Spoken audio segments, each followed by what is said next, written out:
산상수훈을 할 텐데, 이 산상수훈을 뭐 제대로 하려면 1년을 해도 다 할 수 없는 귀한 말씀들이에요. 그러나 어쨌든 여러분 가기 전까지 좀 핵심적인 포인트를 우리가 보면서 빨리 산상수훈을 마치도록 그렇게 하려고요. 이 산상수훈은 한마디로 말하면 그리스도인에게 있어서는 내비게이션이다 이렇게 생각을 하면 돼요. 여러분 요즘 뭐 차들에 이제 다 내비게이션이 있어. 나는 차에만 있는 줄 알았더니 요새 길 가면서도 다 내비게이션 갖고 애들이 보면서 뭐 약속 장소를 가고 이러더라고. 스마트폰에 앱에 딱 들어가면 김기사 찾으면 김기사가 알아서 그냥 좌로 가시오 우로 가시오 뭐 다 이렇게 알려줘요. 어쨌든 뭐 굉장히 편해. 내가 뭐 이 나라에서는 거의 사용을 안 하지만은 한국 가면 필수적이에요. 근데 요번에 한국 가서 내가 내비게이션을 켜고 다니면서 참 많은 걸 깨달았어. 나는 이 길이 제일 가까운 줄 알고 이제까지 수년을 다녔는데 그게 어디냐면 이제 남한산성인데 분당에서 나는 남한산성 가는 길이 저렇게 가서 송파로해서 올라가는 게 제일 가까운 줄 알고 맨날 글로 다녔는데 요새 또 그게 엄청 밀려요 나가려면. 근데도 이제 그 길이 제일 가까운 줄 알고 다녔는데 요번에 우연히 심심해서 한번 남한산성을 내비게이션에 치고 따라가 봤더니 거기에 뭐 반도 안 돼. 거리가 반도 안 되고 말이지. 시간도 뭐 반도 안 걸리는 거야. 전혀 내가 모르는 길로 해가지고 싹싹 해가지고 갔는데 바로 그냥 남한산성이 바로 나오더라. 그런 걸 이렇게 보면서 야 우리가 세상에 살면서 야 이게 진리다 말이지.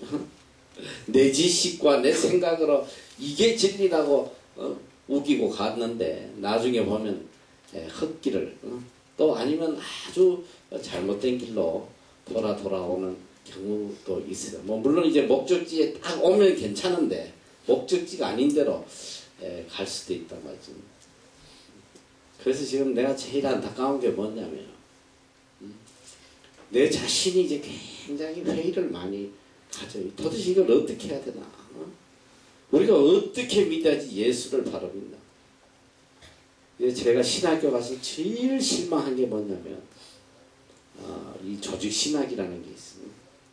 이제 하나님의 한 말씀을 가지고 이걸 가지고 이제 각 신학자의 주장을 가지고 이 갈비는 이렇게 이야기하고 뭐 요한에슬리는 이걸 이렇게 풀고 이걸 이렇게 풀고 주석이 이제 그런 거란 말이에요. 주석에 보면 어느 성경 말씀 하나 가지고 1번 요거는 요런 의미 누구는 요렇게 주장하고 2번 요거는 누구 내가 그래서 야 이게 무슨 신학이냐 이게 무슨 신학이냐 인간 생각이지 이 인간 학문이지 이게 무슨 신학이냐 거기서 이제 너무 많은 회의가 드는 거야. 도대체 그럼 누구 말이 진리란 말이야. 성경 한 구절 가지고 수많은 성경학자들이 다 다르게 해석을 하는데 이 누구 말을 믿고 따라가야 되나. 굉장히 회의가 들더라고요. 그리고 이제 나름대로 이제 성경을 보면서 지금도 내가 제일 안타까운 게 뭐냐면 같은 장로교라도 장로교 안에 목회자마다 가르치는 게 다 지각각이란 말이지. 그것도 뭐 완전히 정반대로 가르쳐. 근데 한쪽에서는 또 이게 진리인 줄 알고 아멘 아멘 따라가고 또 정반대로 가르치는데도 아멘 아멘 하고 또 따라간단 말이지. 그래서 이제 성경에도 보면 야고보서에도 보면 너희가 가능하면 이 목사가 되려고 하지 마라. 가르치는 자가 되지 말라. 잘못 가르치면 수많은 사람들을 멸망으로 이끄는 그런 책임이 있어요. 그래서 사실 이 가르친다는 게 굉장히 두려운 거예요. 혹시라도 하나님의 뜻이 아닌 것을 잘못 가르치면 큰일 나잖아요. 그러면서 내가 그런 또 생각을 해서 아니 하나님께서 성경을 이렇게 어렵게 해놓으시면 일반 사람들이 무슨 재주로 하나님의 뜻을 깨닫겠나. 그렇게 그러니까 지금 제일 이단들의 문제가 뭔지 알아? 왜 사람들이 이단에 빠져가지고 헤어나지 못하냐면 성경을 깊이 파는 거예요. 깊이 들어가요. 구약하고 신약하고 연결해가지고 말이지 도저히 우리가 잘 깨달을 수 없게끔. 근데 들어보면 혹하는 거지. 성경 갖고 토론하면 여호와 정의 같은 데는 따라가지도 못해. 사람들 성경을 필요한 내용만 다 뽑아가지고 신구약 왔다 갔다 하면서 연결하는데 그게 안 말려 들어갈 사람이 없다. 내가 이제 저런 것들을 보면서 우리가 도대체 어떻게 하나님을 믿어야 되냐, 어떻게 진리를 분별할 수 있느냐. 그 이제 제 나름대로 신앙의 기준이 이제 생기더라고. 어떻게 해야 되나. 그럼 성경은 우리에게 들려주는 분명한 메시지가 있어요. 그게 뭐냐면 구원의 메시지거든. 신구약 통틀어서 하나님께서 우리에게 들려주시는 것은 구원의 역사야. 구원의 역사. 죄와 사망으로 영원히 죽을 수밖에 없는 자들을 예수 그리스도께서 대속물로 십자가에 피 흘려 돌아가심으로 우리 모든 죄값을 다 십자가상에서 죄값을 치르시고 우리를 의롭게 해주셨다. 저스티피케이션, 저스티파이, 우리를 의롭게 만들었다. 더 이상 죄인이 아니고 의로운 자로 하나님 앞에 설 수 있는 자로 하늘나라에 갈 수 있는 자로 만들어 주셨다는 거예요. 그리고 성경은 이제 우리에게 구원의 역사와 그 다음에 구원받은 하나님의 자녀들이 이 땅에서 어떻게 살아가야 하나, how to live, 그리스도인으로서의 삶에 대한 방향을 제시해 주는 게 이게 성경이거든. 그래서 저는 개인적으로 생각을 해요. 성경을 너무 깊이 타려고 하지 마라. 큰일 나는 거야.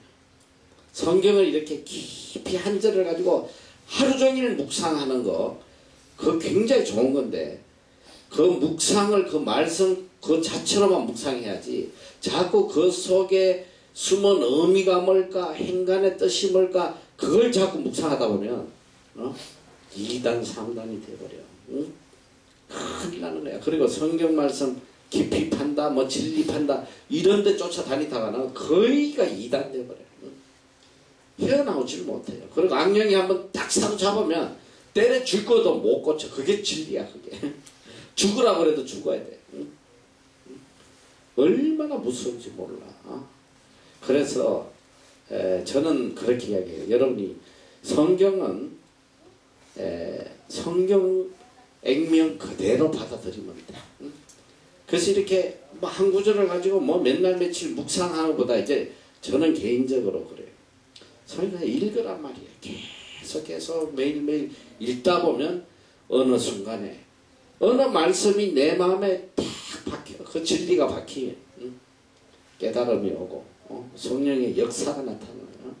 위대한 성자들이 다 성자로 변화되거나 성경에 있다가 어느 한 구절에 성어 거스틴도 일평생 페류나로 살다가 말이지, 성경을 읽는 중에 로마서 말씀 한마디가 딱 그의 마음을 붙잡고 뒤집어 놓는 거예요. 그래서 우리가 이제 성경을 공부하는 목적이, 성경이 우리에게 들려주시는 궁극적 목적이 뭐냐, 그 방향이 뭐냐, 우리를 어디로 이끌어가느냐. 이제 여러분이 이제 진리인지 아닌지 구분하는 첫 번째 방법, 어디로 나를 이끌어가느냐, 목적지가 어디냐, 이게 너무 중요한 거예요. 그래서 오늘 이 산상수훈은 이 산상수훈이 뭐냐? 뭐 말 그대로 해석하면 산 위에서 주신 말씀이다. 한자로 산 위에서 주신 하나님의 주님의 말씀이다. 교훈이다. 그래서 영어로는 The Sermon on the Mountain이야. The Sermon on the Mountain. 산 위에서 말씀하신 것이다. 그리고 특별히 이 산상수훈은 믿지 않는 자들에게 복음을 전하는 그런 내용이 아니에요. 산상수훈은 이미 구원받은 하나님의 백성들에게 주시는 말씀이에요. 이미 구원받은 자들에게 주시는 하나님의 말씀이다. 그래서 이 마태복음 5장, 6장, 7장이 이 산상수훈인데 거기 보면 이제 5장은 전체적인 제목으로 보면 이게 바로 메시아 왕국의 새로운 기준. 다른 말로 하면 천국의 기준이 뭐냐? 천국의 기준이 뭐냐? 그리고 6장은 바로 이미 천국 시민으로서 우리가 어떤 생활을 이 땅에서 해야 되냐? 천국 시민의 새로운 생활, 새 생활에 대해서 들려주고 있어요. 그리고 7장은 천국에 들어가는 길이 어떤 길이냐? 좁은 길, 넓은 길, 여러 가지 비유를 해서 우리에게 천국에 가는 길을 보여주고 계신다. 자, 그래서 이제 우리가 산상수훈을 공부해야 되는 이유를 한번 여기 이제 파워포인트에 있는데 잘 한번 쳐다보면서 잘 자, 첫째로 우리가 산상설교를 연구해야 하는 이유는 깨달아야 하는 이유는 이 설교가 우리에게 하나님 나라의 백성이 되는 길을 가르쳐주고 있기 때문이다. 예를 들어 팔복에 나오는 1, 2번째 복은 하나님 나라의 백성이 되기 위해서 회개와 중생의 필요성을 말해주고 있다. 그리고 마태가 말하는 심령이 가난한 자는 하나님 앞에서 자신의 무능함을 깨닫고 하나님의 도우심을 구하는 사람을 의미한다. 우리가 심령이 가난한 사람이 되기 위해서는 성령님을 통한 회개와 중생의 역사가 필수적이다. 그러므로 우리는 산상설교를 통해서 하나님 나라의 백성이 되는 법을 배울 필요가 있다. 자, 둘째부터는 이제 여러분이 한번 읽어봐. 내가 목이 아프니까. 둘째, 시작! 하나님의 백성과 삶의 산들길을 가르쳐주고 있기 때문 예수님은 우리를 선하게 열심히 하나님의 백성이 되게 하시려고 우리를 구하셨습니다.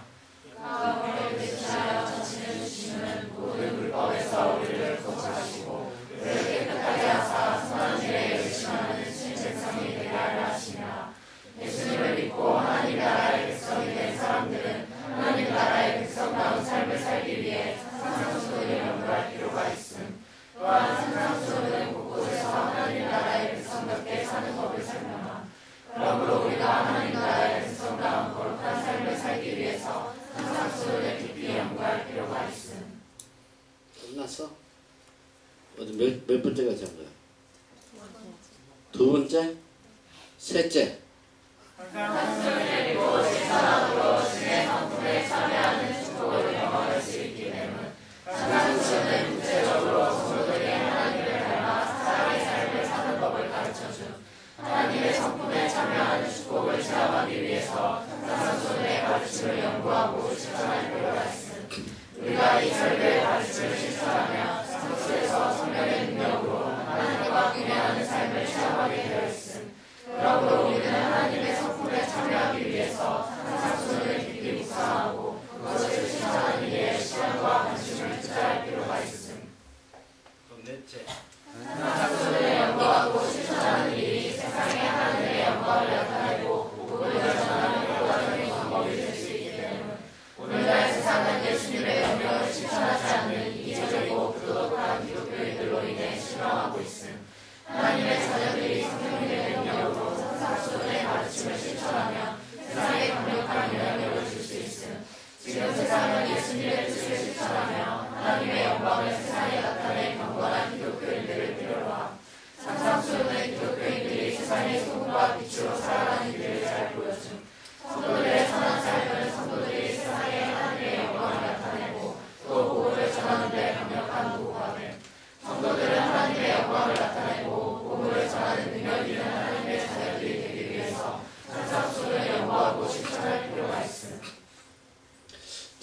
간단하게 왜 우리가 산상수훈을 공부해야 되는지 간단하게 이야기를 해보죠. 자, 지금부터는 자 이제 예수님께서 우리에게 가르쳐 주신 것이 뭐냐.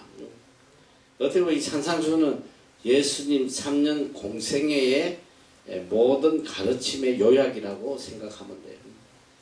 이 안에 예수님이 가르치고자 하는 모든 핵심적인 메시지가 다 들어있다.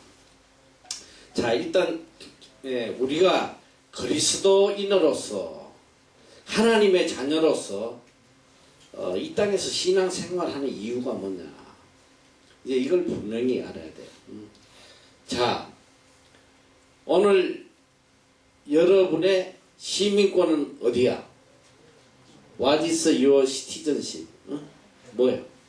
대한민국, 리퍼블릭 오브 코리아. 그냥 한국 이름 큰일 나요. 그냥 저기 한국 그러면 요번에 참 재밌는 일이 있더라고. 보니까 지금 우리나라에서 동계올림픽 하잖아. 그래서 이제 아프리카의 이런 사람들이 거기를 방문하기 위해서 외국에서 이렇게 비행기를 끊고 이제 평창을 가는 거야. 평창을 가기 위해서 비행기표를 껐는데 목적지를 평창으로 해놨더니 많은 사람들을 평양에다 갖다 내놨어. 평양에서. 응? 대한민국의 평창이나 평양이나 그 단어가 비슷하니까 잘 모르는 사람들이 그냥 평양에 내려가지고는 그냥 황당하게 그런 뉴스가 내가 나온 걸 봤어요. 우리는 여러분들은 국적이 어디야? 그러면 이제 그 비행기 타고 들어올 때 보면 항상 내셔널리티 적게 돼 있어. 대한민국. 이렇게 어디서 태어났냐, 뭐 어느 나라가 국적이냐, 항상 어디 가도 공항에서 그걸 적게 돼 있다. 여러분의 국적은 대한민국이야. 근데 우리가 분명히 알아야 되는 게 항상 하나님의 자녀는 우리의 국적이 천국이라는 거, 여러분 그걸 까먹으면 안 돼. 한순간도. 그래서 빌립보서 3장 2절에 보면 오직 우리의 시민권은 여기 떴나? 다 같이 한번 읽어보자. 시작. 오직 우리의 안 떴나? 빌립보 3장 20절 내가 줬는데 아까 그래 이게 순서대로 내가 오늘 안 줘서 좀 왔다 갔다 해야 돼. 내가 다시 만들어야 되는데 시간이 없어가지고. 자 그러면 내가 할게. 나도 떴나? 안 떴어. 됐어. 그래 잘 찾아. 빌립보 3장 20절을 보자. 오직 우리의 시민권은 따라해봐. 시작. 오직 우리의 시민권은 하늘에 있는지라. 거기로서 구원하는 자고 주 예수를 기다리노니. 우리의 시민권은 하늘나라에 있다. 그러니까 천국이 우리의 국적이란 말이야. 비록 우리가 몸은 이 땅에 살지라도 항상 나는 천국 시민이다. 내가 반드시 돌아가야 될 나라가 천국이라는 거. 이걸 한순간도 잊으면 안 돼. 자, 천국 시민이라는 거. 그 다음 둘째는 뭐냐면 이 땅에서 그러면 천국 시민으로서 무엇하고 살아가야 되나. 그래서 디모데후서 4장 8절에 보면 바울이 죽음을 임종을 앞에 두고 그런 고백을 했어요. 다 같이 한번 읽어. 시작. 이제 후로는 나를 위하여 의의 면류관이 예비되었으므로 주곧 의로운 재판장이 그날에 내게 주실 것이니 내게만 아니라 주의 나타나심을 사모하는 모든 자들이다. 자, 우리가 이 땅에 살아가는 한 가지 목적이 뭐냐면 하늘나라에 가서 의의 면류관을 받기 위해서 살아간단 말이에요. 바울이 이 땅에서 일평생 고난 속에서 한 가지를 위해 살았던 게 뭐냐면 바로 나를 위해 준비하신 심판장이신 하나님께서 준비하신 상급인 의의 면류관, 생명의 면류관. 그 두 가지만 생각하면 돼. 나는 천국 시민이고 나는 이 땅에 살아가는 목적이 하늘나라의 상급 하나님이 준비하신 면류관을 위해서 살아간다. 이 두 가지는 가슴 속에 평생 박혀 있어야 돼. 그러니까 내가 가는 목적지는 천국이요. 내가 이 땅에 살아가는 목적은 멸류관이요. 하나님이 준비하신 멸류관을 받기 위해서 살아가는 거란 말이죠. 자, 그래서 이 두 가지를 우리가 분명히 마음에 새기고 나서야 비로소 성경이 눈에 들어와. 성경을 우리가 이해하기 위해서는 첫째로 나는 천국 시민이다. 그리고 하늘나라의 상급을 위해서 살아가는 사람이다. 이 두 가지를 가슴 속에 새기고 성경을 봐야 돼. 항상. 그렇지 않으면 이 성경을 깨달을 수가 없어요. 자, 오늘 예수님께서 이제 이 산상순을 통해서 우리에게 들려주시는 복음이 뭐냐? 이게 바로 천국 복음이거든요. 예수님이 이 땅에 오셔서 공생애를 시작하시면서 제일 먼저 하신 일이 뭐냐? 예수님은 3년 동안 두 가지 사역을 했어요. 하나는 뭐냐면 가르치는 사역, 복음 사역을 하시고, 하나는 병 고치는 사역을 하시더라고요. 치료 사역을 하셨어요. 근데 이 치료 사역은 무엇 때문에 하셨냐? 바로 이 천국 복음을 깨닫게 하시기 위해서 기적의 징표로 하신 것이 바로 치료의 사역이었다. 치료 사역이었다. 치료가 목적이 아니라 치료를 통해서 천국 복음을 깨닫게 하시기 위해서 하신 거다. 두 가지 사역을 하셨다. 그래서 마태복음 4장 23절에 보면 예수께서 온 갈릴리에 두루 다니사 저희 회당에서 가르치시며 무엇을 전파하셨다? 천국 복음을 전파하시며, 천국 복음을 전파하시며 백성 중에 모든 병과 모든 약한 것을 고치시니. 예수님이 하신 것 첫 번째, 천국 복음을 전파하셨다. 자, 그러면 성경은 뭐냐? 성경 전체가 우리에게 들려주는 것은 천국 복음이란 말이에요. 천국 복음. 이 세상의 복음이 아니라, 세상에 성공하는 법을 가르쳐 주는 것이 아니라, 세상에 어떻게 하면 알콩달콩 행복하고 즐겁게 평안하게 살아가느냐, 그런 법을 가르쳐 주시는 게 아니라 천국 복음을 가르쳐 주시는 것이 이게 성경이다. 그러니까 이제 성경은 모든 초점이 천국에 고정이 되어 있어야 돼. 그리고 성경을 봐야 된단 말이에요. 자, 그래서 이제 예수님이 제일 먼저 설교를 하시면서, 오늘 여기 보니까 예수께서 무리를 보시고 산에 올라가 앉으시니 제자들이 나온지라. 자, 여기 이제 모든 대상은 제자들, 제자들에게 가르치고 있어요. 이미 예수 그리스도를 믿고 구원받은 자들에게, 바로 우리를 이야기하는 거야. 여기 구원받은 자들은 다 주님의 제자들이거든. 자, 이제 천국 갈 너희들, 믿지 않는 자의 이야기하는 거니까 이미 구원받고 천국 갈 자들에게 입을 열어 가르사되, 제일 먼저 가르친 게 뭐냐? 복이야, 복, 팔복. 여기서 이제 여러분들이 복에 대한 걸 잘 이제 먼저 깨닫고 이제 가야 되는데, 도대체 주님이 우리에게 가르치시는 복은 뭐냐? 무엇을 복이라고 하느냐? 자, 우리가 이제 다시 생각해보자. 그리스도인으로서, 또 이 세상을 살아가는 사람으로서, 세상 동서양을 막론하고 사람들이 가장 원하는 첫 번째가 뭔지 알아? 첫 번째 뭐야? 뭐니 해도 뭐니, 또 누가 지난번에 장가가고 싶다 그랬지? 여러분 잘 들어요. 자, 장가를 가고 싶은 것도, 돈을 벌고 싶은 것도 다 무엇을 받기 위한 거냐면 복을 받기 위한 거야. 복이라는 거 안에 그게 다 들어있단 말이야. 돈 버는 것도 복, 장가 가는 것도 복, 좋은 사람 만나는 것도 복. 인간들이 생각하는 복, 세상 사람들이 생각하는 복이라는 거는 다 이 세상에 속한 것들이야. 새해가 되면 제일 제일 먼저 하는 말이 뭐야? 새해 복 많이 받으세요. 만나는 사람, 우리 아이들도 그래. 아, 목사님 새해 복 많이 받으세요. 나는 그 소리를 굉장히 듣기 싫어요. 복을 빌어주는 것은 굉장히 좋은 소리지만은 나는 그래서 사람들을 만나면 아, 복 많이 받으세요. 나 이런 소리 안 해요. 하기 싫어. 이렇게 하고 싶어. 이렇게 하고 싶은데 못해. 기분 나쁠까봐. 어떻게 하냐? 새해는 복 받을 줄 좀 하시오.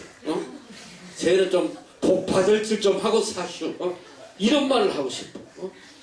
복 받을 그릇이 안 되는 놈 백날 복 빌어줘봐라. 그럼 복이 가겠냐 그게? 그거는 저주하는 거나 마찬가지야. 약 올리는 거야. 복 받을 놈들한테 복 받으세요. 누가 복을 주냐 누가. 그리고 이 서양 사람들도 그래요. 만날 때마다 항상 전화를 하든 텍스트를 보내든 할 때 꼭 믿는 사람들 끝에 God bless you. God bless you. 그게 뭐냐? 복 받으라 이 소리야. 하나님의 축복이 함께 임하시기를. 차이점이 우리는 그냥 새해 복 많이 받으세요. 아무 복이나 받으라 이 소리고 누가 주든지. 서양 사람들은 하나님의 복을 받으라. 이게 차이점이야. 서양은 그래도 기독교 문화이기 때문에 하나님 중심에서 모든 걸 생각하는데 그런데 God bless you든지 새해 복 많이 받으세요라든지 궁극적으로 그 말하는 사람 속에 복의 개념이 뭐냐 이 소리야. 여러분 굉장히 중요한 거야. 너희들 잘 알아야 돼. 교회에서도 그러잖아. 축복 대성이에요. 신전 축복 대성이에요. 뭐가 축복이야 뭐가. 교회 안에 지금 복이라는 관념이 지금 너무 잘못되어 있는 거야. 신년 축복 대승에 가봐. 한 명 나올 때마다 축복기도 받으려고 막 줄을 서가지고 막 머리 갖다 대밀고 다 그러잖아. 나도 제일 힘든 게 뭐냐. 집회 가면, 아유, 목사님이랑, 우리 교인들 다 축복기도 한번 해주세요. 내가 무슨 그런 기도를 할지 아냐. 나오면 똑같은 소리에, 주여 하나님 뜻대로 살게 해주세요. 다 똑같이 그냥. 하나님 뜻대로 살았어. 하나님 뜻대로 살면 하나님 복 주시는 거지 뭐. 자, 그런데 지금 우리가 천국 시민이라고 하면서 인간 속에 가장 간절한 소원이 누구든지 복 받기를 원하는 거야. 너희들 왜 공부 열심히 하는데? 복 받기 위해서 그러는 거야. 왜 열심히 돈 벌려고 그래? 복 받기 위해서 그래. 그 복이라는 게 뭐냐면 언어에 가면 이 복이나 블레싱이라는 거는 해피니스, 행복이란 말이야. 행복하고 복은 같은 어원이야. 행복하기 위해서. 돈을 버는 이유도 행복하기 위해서. 결혼하는 이유도 행복하기 위해서. 궁극적으로 보면 인생에게 가장 큰 소원은 다 복받기 위한 거야. 행복하기 위해서. 그런데 그 복이 뭐냐 이 소리야. 복이. 이 그리스도인들에게도 물어보면 당신 하나님 복 주신다면 어떤 복을 받고 싶어? 부자 되고 싶어요. 물질 축복 좀 받았으면 좋겠어. 좋은 짝 좀 만나면 좋겠어요. 좋은 짝. 우리 자식들 인류대학 들어가고 좋은 직장 들어가고. 교회에서 지금 축복 대성에 무슨 무처나 기도 가봐서 전부 다 구하는 게 뭐야? 구하는 게. 기도원에 가서 기도하는 사람들 구하는 소리 들어보라 이 소리야.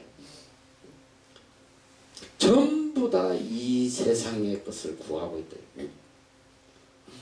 이게 지금 본질적으로 너무너무 잘 돼 있는 거예요. 말이 기독교지 뭐 이단하고 타종교하고 다를 게 뭐가 있어.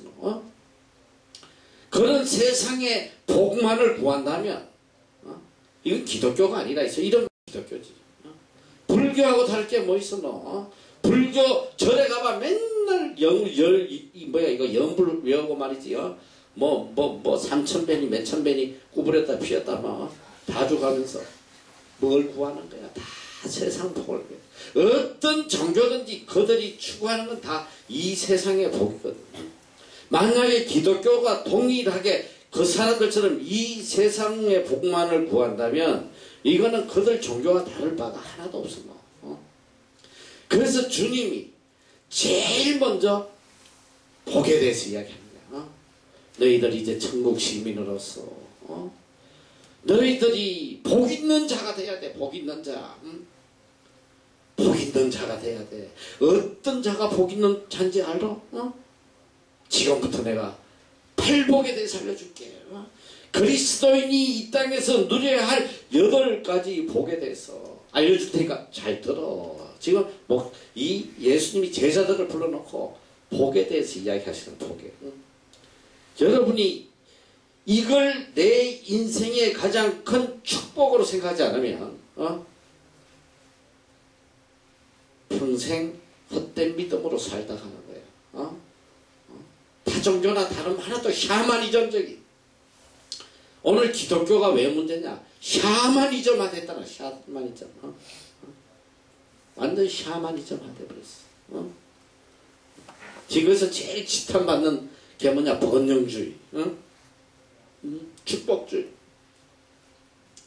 지금 뭐 조엘 오스틴이나 이런 사람들이 왜 비난을 받는? 나도 그 책을 읽고 나니까 막 긍정의 힘, 속에 막 긍정이 막 부글부글 끓어지는 거야. 다 만사 오케이 오케이. Everything is okay. 난 저 이름이 되게 마음에 들어. 오케이. Always okay. 그게 뭐냐면 긍정의 힘이라는 거야. Everything is okay. 어떤 세상의 문제도 오케이. 왜? 하나님이 함께 하시면 오케이. 다 해결된다. 문제 해결. 굉장히 시원해요. 야, 하나님 믿으면 다 해결되는구나. 그런데 그 조엘 오스틴의 모든 설교 중에 천국에 대한 복음에 대한 설교가 하나도 없다 이 소리야. 근데 사람 그걸 좋아해. 들으면 시원하니까. 얼마나 좋아. Everything okay라는데 내가 지금 짊어지고 있는 이 세상의 모든 문제를 예수 그리스도를 믿으니까 만사 오케이 다 해결돼 버려요. 할렐루야 아멘. 얼마나 편해. 얼마나 좋아. 만약에는 예수 믿고 핍박받고 고난받고 십자가 지고 가다 순교해라 그러면 그 교회 아마 문 닫을 거야 아마. 누가 오겠어. 잘 들어. 그게 왜 이단이고 왜 복음이 아닌지 성경이 우리에게 증거하고 있다. 너희들이 너희 인생에 제일 중요하게 생각하고 제일 큰 소원인 이 복에 대해서 천국 시민들은 이게 복이다. 이게 복이다. 잘 들어. 자, 여기서 복의 의미는 하나님의 백성이 누리는 궁극적인 복을 이야기해요. 종말론적 축복을 약속하는 것으로 육체의 가시적인 안락을 넘어서 하나님 나라의 백성이 누리는 궁극적 평안과 하나님의 다스림을 직접적으로 체험하는 인간의 유복한 상태다. 뭔 소리인지 잘 모르겠지. 자, 이제부터 내가 설명해 줄게. 잘 들어. 자, 모든 복의 초점은 종말론적 복이란 말이야. 성경이 가르치는 현세적 복이 아니라 궁극적인 복을 이야기하는 거예요. 최후적으로 우리가 누리는 승리의 복. 자, 여러분 이제 한번 생각을 해봐. 자, 내가 이제 이 청년들은 제일 큰 문제가 인간구실을 하려면 좋은 직장을 잡아야 돼. 살거리도 많고 안정되고 이런 직장을 잡아야지 비로소 가정을 꾸리고 가정의 행복함을 누릴 수 있잖아. 그럼 이 청년에게 가장 큰 복은 뭐냐? 만약에 대학교를 다니면서 현재적으로 굉장히 행복하고 즐거운 거야. 예를 들면 매일 미팅하고 말이지. 매일 기집애들 만나고 미팅하고 뭐 요새는 뭐라 그러더라. 미팅을 뭐라고 하던데 맨날 클럽에 가가지고 놀고 돌고 뭐 나는 클럽이 뭔지도 몰라서 우리 때는 칸츄리 클럽밖에 없었어. 칸츄리 클럽이 뭔지 알아? 골프장을 칸츄리 클럽이라고 그래서 요새 와서 희한하게 뭐 클럽에서 만난다고 그러더라. 그래서 애들도 골프를 치나. 우리 때는 주로 디스코장, 캬바레, 나이트 클럽. 너희들 한번 쉽게 이야기하면 현세적으로 내가 너무 기뻐. 즐겁잖아. 대학교 때 공부 안 하고 맨날 미팅하고 맨날 클럽에 가서는 얼마나 즐거워. 그 당시는 야 이게 내한테 행복이다. 그래 4년 뒤에 남들은 졸업해가지고 좋은 직장 해가지고 결혼하고 가정도 꾸리는데 이거는 노숙자로 전락하는 거야. 어느 곳에도 오라는 데도 없고 비참하게 오갈 데 없이 살아간다면 여러분 그걸 현재적으로 누리는 기쁨이 그게 복이라고 할 수 있겠어? 내가 여러분에 간단하게 이렇게 비유를 드는데 이 천국에 주님이 말씀하시는 복, 또 우리 그리스도인이 누리는 복이라는 것은 현세의 어떤 복을 이야기하는 게 아니라 영원한 나라에서 하나님과 더불어 영원히 누릴 복이 기준이다. 그리스도인의 복하면 영원히 누리를 종말론적 복이다. 거기다가 우리의 복의 초점이 맞춰져야 된다. 자 이제 주님께서 가르치시는 거예요. 종말론적 복을 가르치시고 있는데 자 첫째 보니까 5장 3절에 제일 먼저 말씀하신 게 심령이 가난한 자는 복이 있나니 천국이 저희 것입니다. 한번 다 같이 시작. 심령이 가난한 자는 복이 있나니 천국이 저희 것이며. 뭐야 가난한 게 왜 복이야? 부유해야 복이지. 주님은 제일 먼저 가난한 자는 복이 있다. 심령이 가난한 자는 복이 있다. 자 일단 우리가 이 가난한 자, 가난이 뭐냐? 가난한 자의 첫 번째 특징이 뭐냐? 가진 게 아무것도 없어. 가진 게 없어. 자 둘째는 의지할 것도 없어. 셋째는 오직 누군가의 도움으로 살아갈 수 있어. 넷째는 가난한 자에게는 항상 간절함이 있어요. 간절한 마음이 있어. 먹고 살아야 되니까. 굶어 죽지 않아야 되니까. 그리고 가난한 자가 되면 자동적으로 겸손해져. 내세울 게 있어야지. 자, 오늘 이 심령이 가난하다는 것은 바로 죄악된 자신의 상태를 깨달아 오직 하나님만 의뢰하는 자, 자신의 영적 파탄을 시인하여 오직 하나님만 의지할 수밖에 없다는 사실을 자백하며 자신의 죄를 통회하며 회개하는 심령. 자 이제 내가 다시 쉽게 이야기하면 심령이 가난하다는 것은 내 마음속에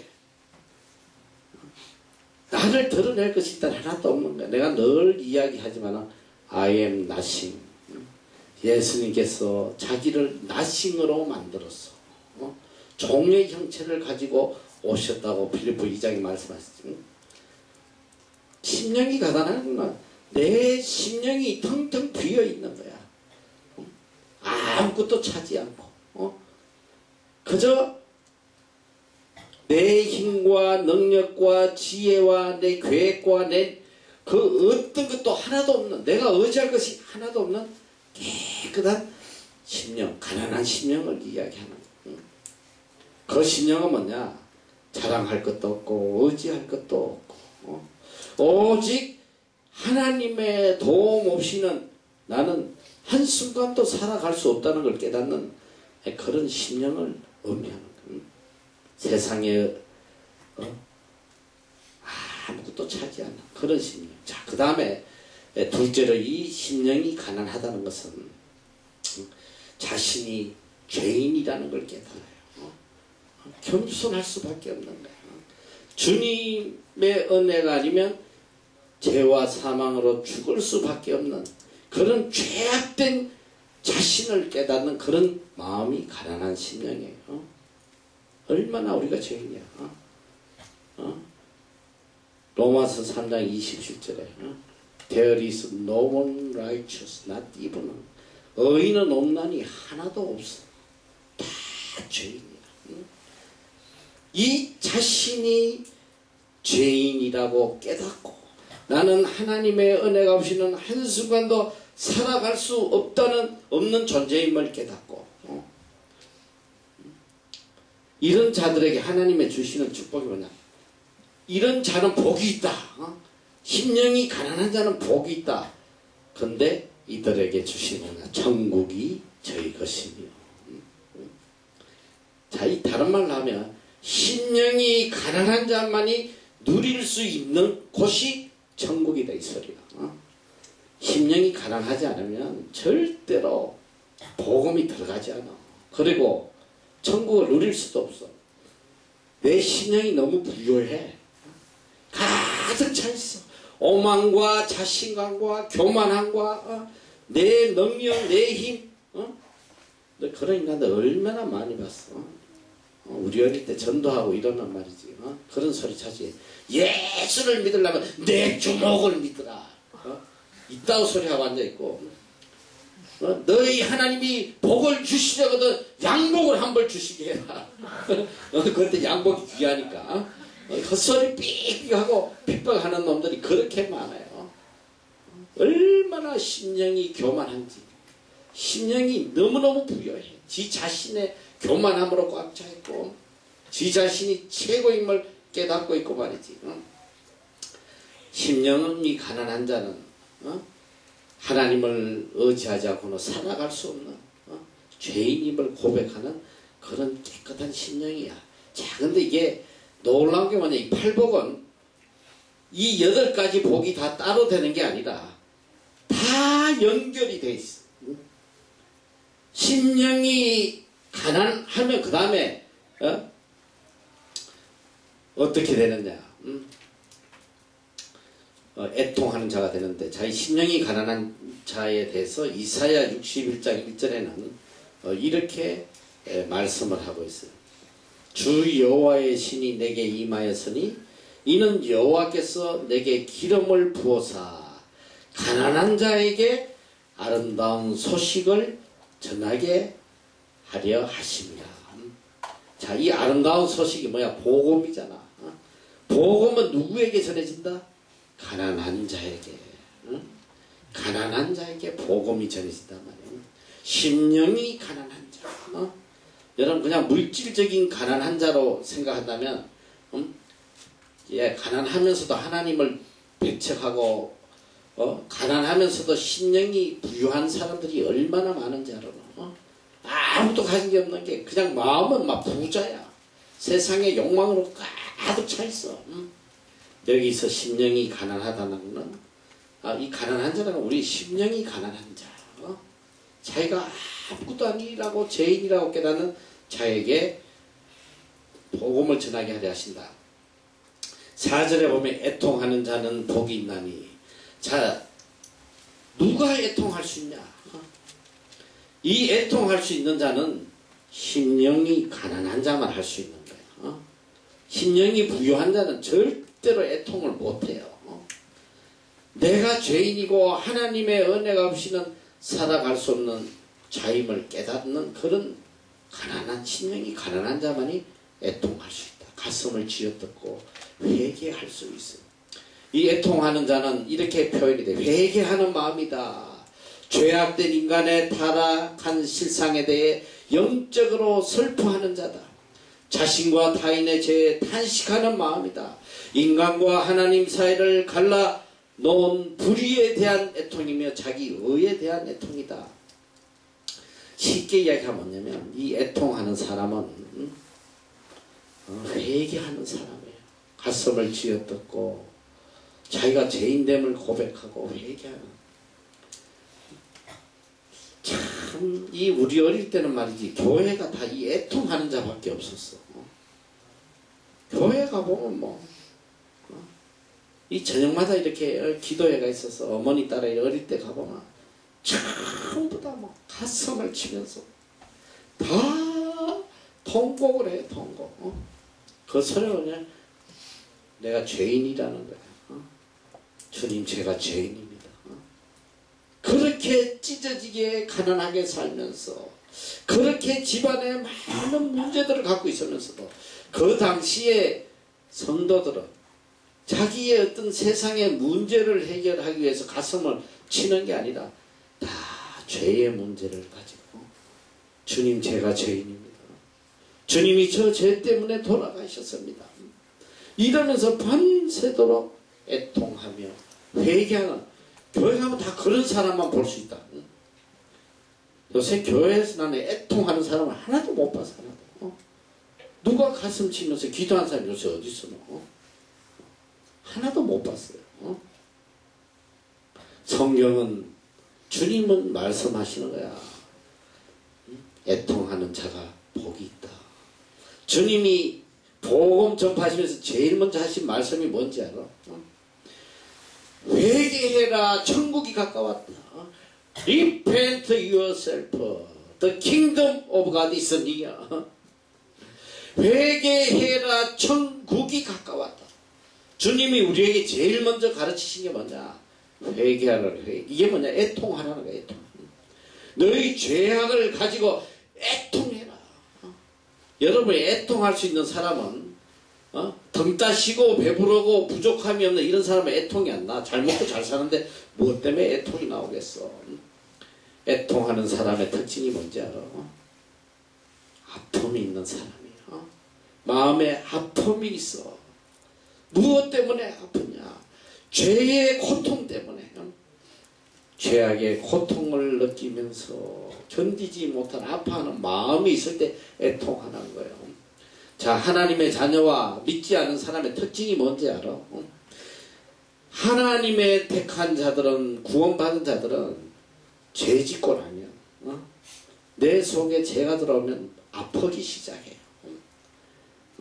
참 인간이기 때문에 연약해서 지어서 한들 죄를 짓고 나면 심령의 아픔이 와. 견딜 수 없는 아픔이. 도저히 애통하지 않고는 못 견디는. 토스하지 않고는. 다윗이 하나님 앞에 토스하지 않고는 견디지 못하는.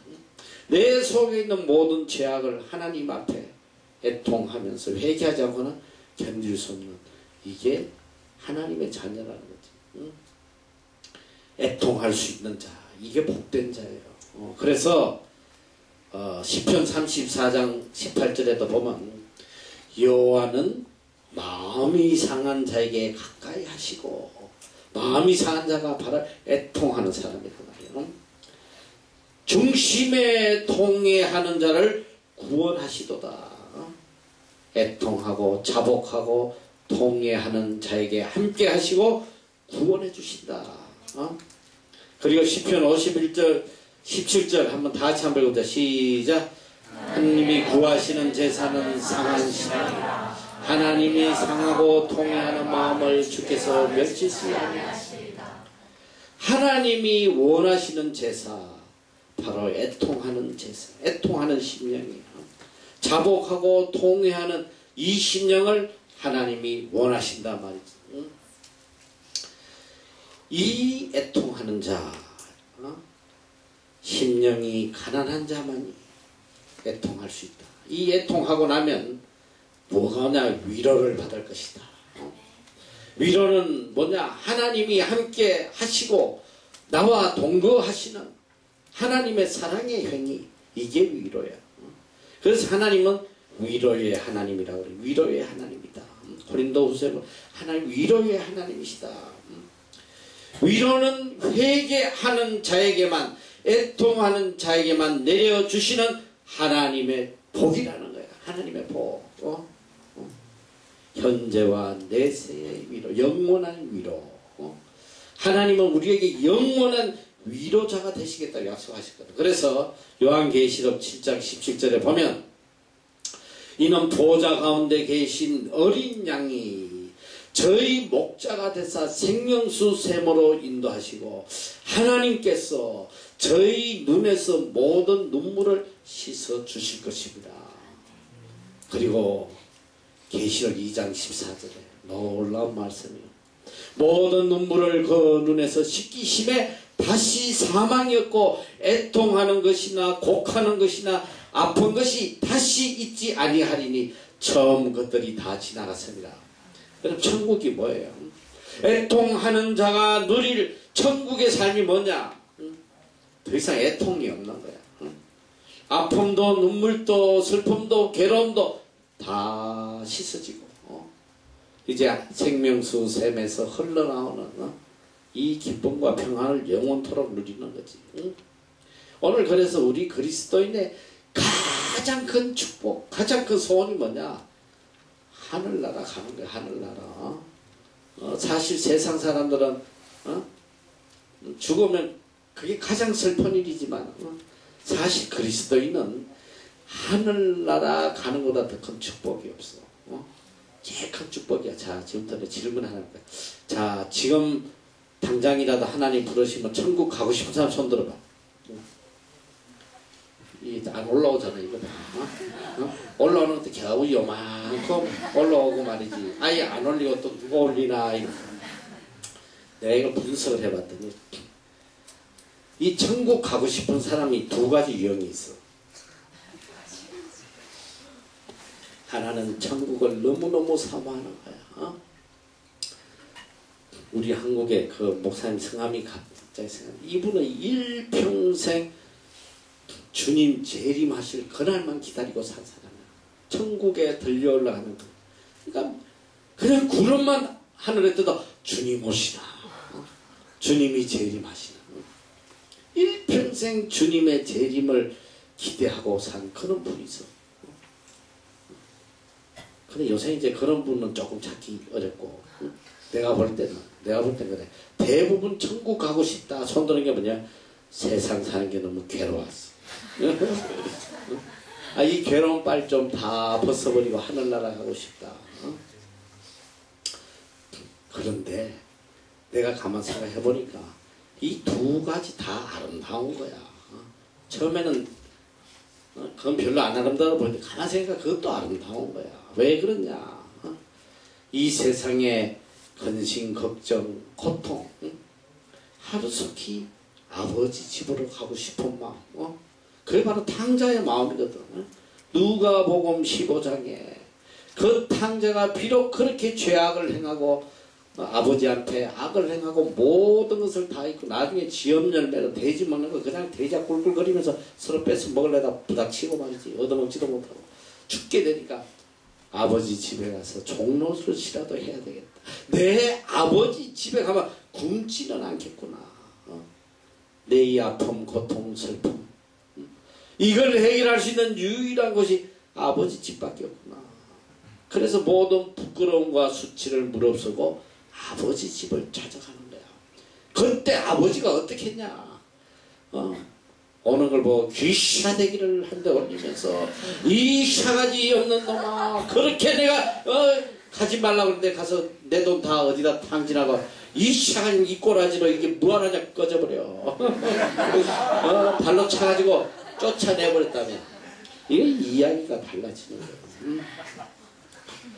그 악을 행하고 그 더러운 몸으로 추한 몸으로 그 아버지를 찾아올 때 아버지는 상거가 먼데, 성경에 보니까 그 말이 참 가슴이 와. 상거가 먼데 이게 뭐냐? 거리가 멀다 이거야.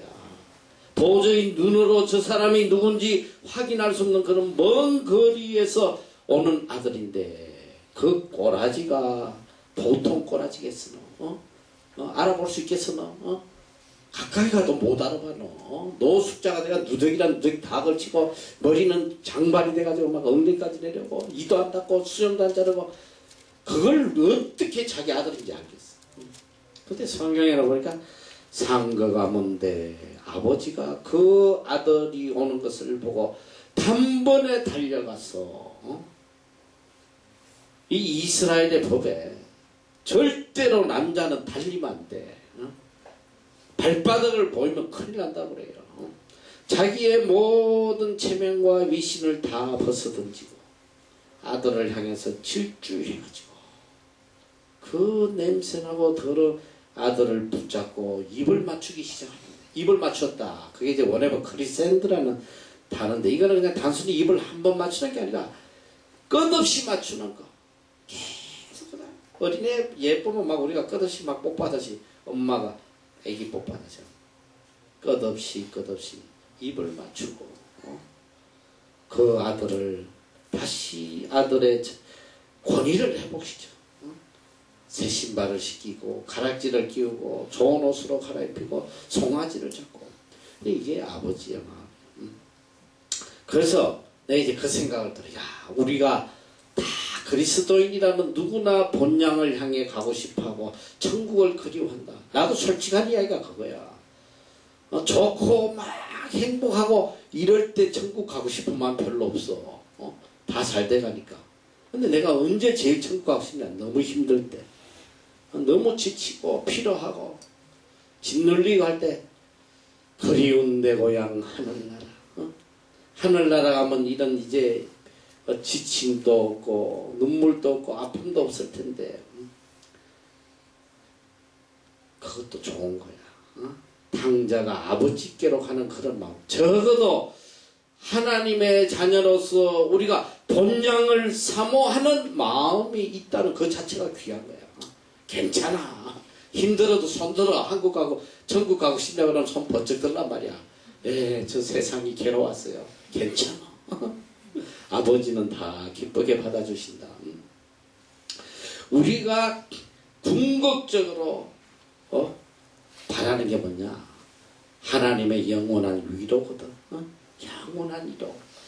세상이 줄 수 없는, 어느 누구도 줄 수 없는 그 영원한 위로를 애통하는 자에게 주시겠다고 약속하신 거야. 그것도 현세뿐 아니라 영원히.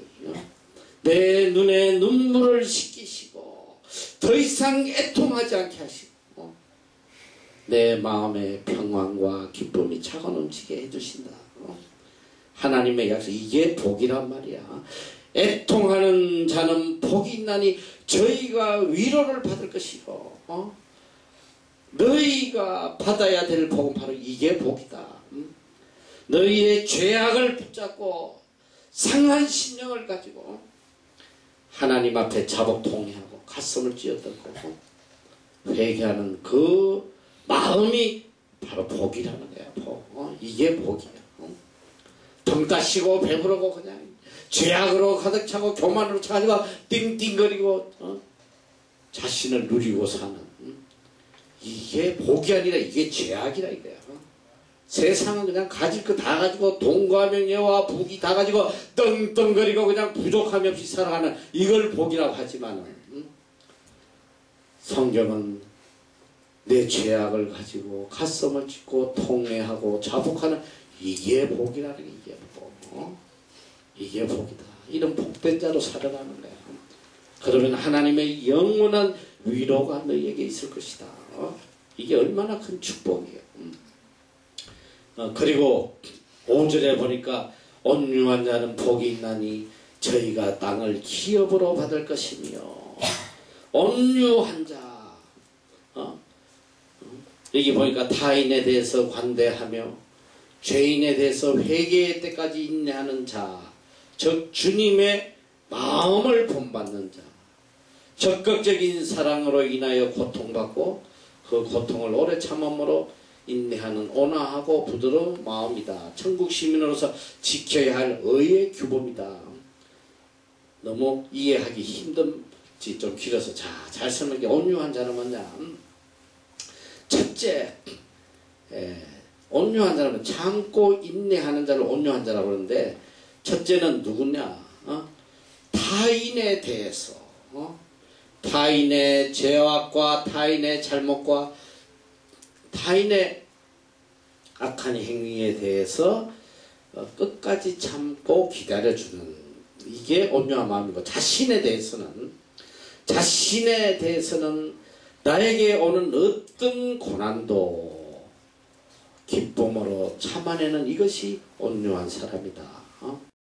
타인과 나에 대해서. 그래서 베드로전서 2장 19절에서 25절에 보면 애매히 고난을 받아도 하나님을 생각함으로 슬픔을 참으면 이는 아름다우나 죄가 있어 매를 맞고 참으면 무슨 칭찬이 있으리요. 오직 선을 행함으로 고난을 받고 참으면 이는 하나님 앞에 아름다우니라. 이게 뭐냐? 이게 온유한 마음이란 말이야. 선을 행함으로 고난받는 것을 다 참고 견디고 나아가는 이것이 온유한 자다. 하나님 앞에 아름다운 것이다. 바로 이를 위하여 너희가 부르심을 입었다. 그리스도도 너희를 위하여 고난을 받으사 너희에게 본을 끼쳐 그 자취를 따라오게 하셨다. 주님께서 친히 온유한 자로서 이 길을 가셨다. 그래서 마태복음 11장 29절에 보면 예수님이 말씀하세요. 다 같이 한 목소리로 한번 읽어보세요. 시작. 나는 마음이 온유하고 겸손하니 나의 멍에를 메고 내게 배우라. 그러면 너의 마음이 쉼을 얻으리니. 예수님 그래서 나는 마음이 온유하고 예수님 자신이 온유한 분이다. 그리고 겸손하다. 그런데 중요한 건 뭐냐? 너희가 온유하기를 원하면 조건이 있어. 온유하기를 원하면 나의 멍에를 메고 내게 배우라. 나의 멍에. 멍에는 뭐야? 멍에는 고난이란 말이야. 소에게 멍에를 씌워가지고 끌고 다니는 소의 입장에서 이게 고난이야. 어려움이야. 꼼짝도 못해요. 온유하려면 멍에를 매야 된다. 주님의 멍에를 매야 된다. 이건 곧 뭘 의미하냐? 온유하고 주님의 멍에를 메고 주님을 따라가면 곧 마음의 쉼을 얻을 것이다. 여러분 우리는 생각하기를 고난도 없고 환난도 없고 항상 평안한 게 복인지 알지만 평안하고 부족함이 없고 안락한 삶이 우리를 평안하게 하는 것 같지만 그리스도인에게서는 그게 멸망의 상함을 주고 제일 멸망하기 쉬울 때가 뭔지 알아요? 평안할 때. 덩 따시고 배부르고 부족함이 없어. 그거는 우리의 영혼을 망치는 제일 큰 역할을 하는 거야. 사람이 언제 무너지는지 알아? 제일 평안하고 부족함이 없고 높아질 때 무너져 버리는 거야. 정말 조심해야 돼요. 한순간에 무너져. 한순간에. 다윗 같은 그런 위대한 사람. 나는 정말 성경에 보면 다윗만큼 믿음이 있는 사람 찾을 수가 없어. 다윗이 오죽하면 하나님이 너는 내 마음에 합한 사람이다. 네 마음이 곧 내 마음이고 내 마음이 네 마음이다. 네가 어떻게 내 마음을 100% 그렇게 알고 있냐. 네 생각하는 게 다 내 생각이다. 그렇게 하나님을 사랑하고 그 어린 소년이 너 한번 생각해봐. 너 조그만 게 나가지고 골리앗을 갖다가 하나님을 모욕하는 이 개 같은 놈 죽여버린다고 말이죠. 조그만 게 후 불어버리면 날아가게. 이 다윗이 하나님을 모욕하는 그걸 견디지 못하고 그걸 대적해서 거기 나갔다는 거 뭐냐? 이 목숨을 이미 내놓은 거야. 내놓은 거. 본인이 나가면서 내가 저 골리앗 내가 이길 거다. 나는 그렇게 생각하고 나갔다고 생각이 안 들어. 아무것도 생각 안 하는 거야 그냥. 어디 이게 하나님을 이렇게 너희들이 초등학교 때 너희들 싸움박질 해서 했는지 아닌지 모르지만 우리 때 진짜 많이 싸웠어. 놀 게 없으니까 맨날 싸워요. 노는 게 싸우는 거야. 그게 제일 싸울 때 물불 안 가리고 싸울 때가 어떤지 알아? 이 친구놈이 우리 반놈이 얘네 아버지 뭐래요? 하면서 흉보는 거 있지. 나도 어릴 때 이놈이 우리 저 친구 하나님이 우리 아버지 흉을 맛보는 거야. 얘네 아버지 꽁치라고. 이제 기억이 아직도 나면 아버지 욕하면 물불 안 가리는 거야. 암만 큰 놈이고 작은 놈이고 막 니죽고 나죽게 못 견디는 거야. 효자라면 불효 막심한 놈은 지네 아버지가 꽁치든 멸치든 아무 상관은 없지. 효자라면 자기 아버지 욕하면 못 견디는 거야. 막 아무 생각 없이 대대 이긴다고 생각하는 게 아니라 대들어. 다윗이 그런 마음이야. 우리 하나님을 어디 저 개 같은 놈이 이방놈이 우상성긴 놈이 감히 우리 하나님을 욕되게 이놈들 가만 안 두겠다. 그냥 물맷돌 5개 가지고 응? 가가지고 에라이 죽어봐라. 야 그게 맞는다는 게 말이 되는 거냐 너? 너 올림픽 출전하는 애들이 평생을 이거 활 쏘는 거 구멍에 맞추는 거 연습하고 총 쏘는 거 연습하고 경기 가면 그냥 다 엉뚱한 데 다 나가요. 떨려가지고 별로 떨릴 일이 또 없는데 근데 너 골리앗 앞에 섰는데 안 떨리겠어. 너 상상을 해봐. 이만한 놈이 막 전 이스라엘이 다 덤벼도 이길 수 없는 이게 엉금엉금 기어오는데 너 한번 생각을 해봐고. 야 그래서 이게 물맷돌이 이게 돌아가겠어? 팔이 다 마비되지. 그냥 돌다가도 마비되지. 그런데 다윗에게는 그만한 믿음이 있었다는 거예요. 내가 하나님을 욕되게 하는 거 가만두지 않겠다. 죽으면 죽겠다. 날렸는데 한 방에 갔잖아. 그러니까 야 너희도 그런 생각이야. 야 다윗 진짜 물맷돌 잘 던지네. 나는 그렇게 생각 안 해. 나는 그 이마박에 누가 박아주셨냐. 하나님이 박으신 거라면 하나님이.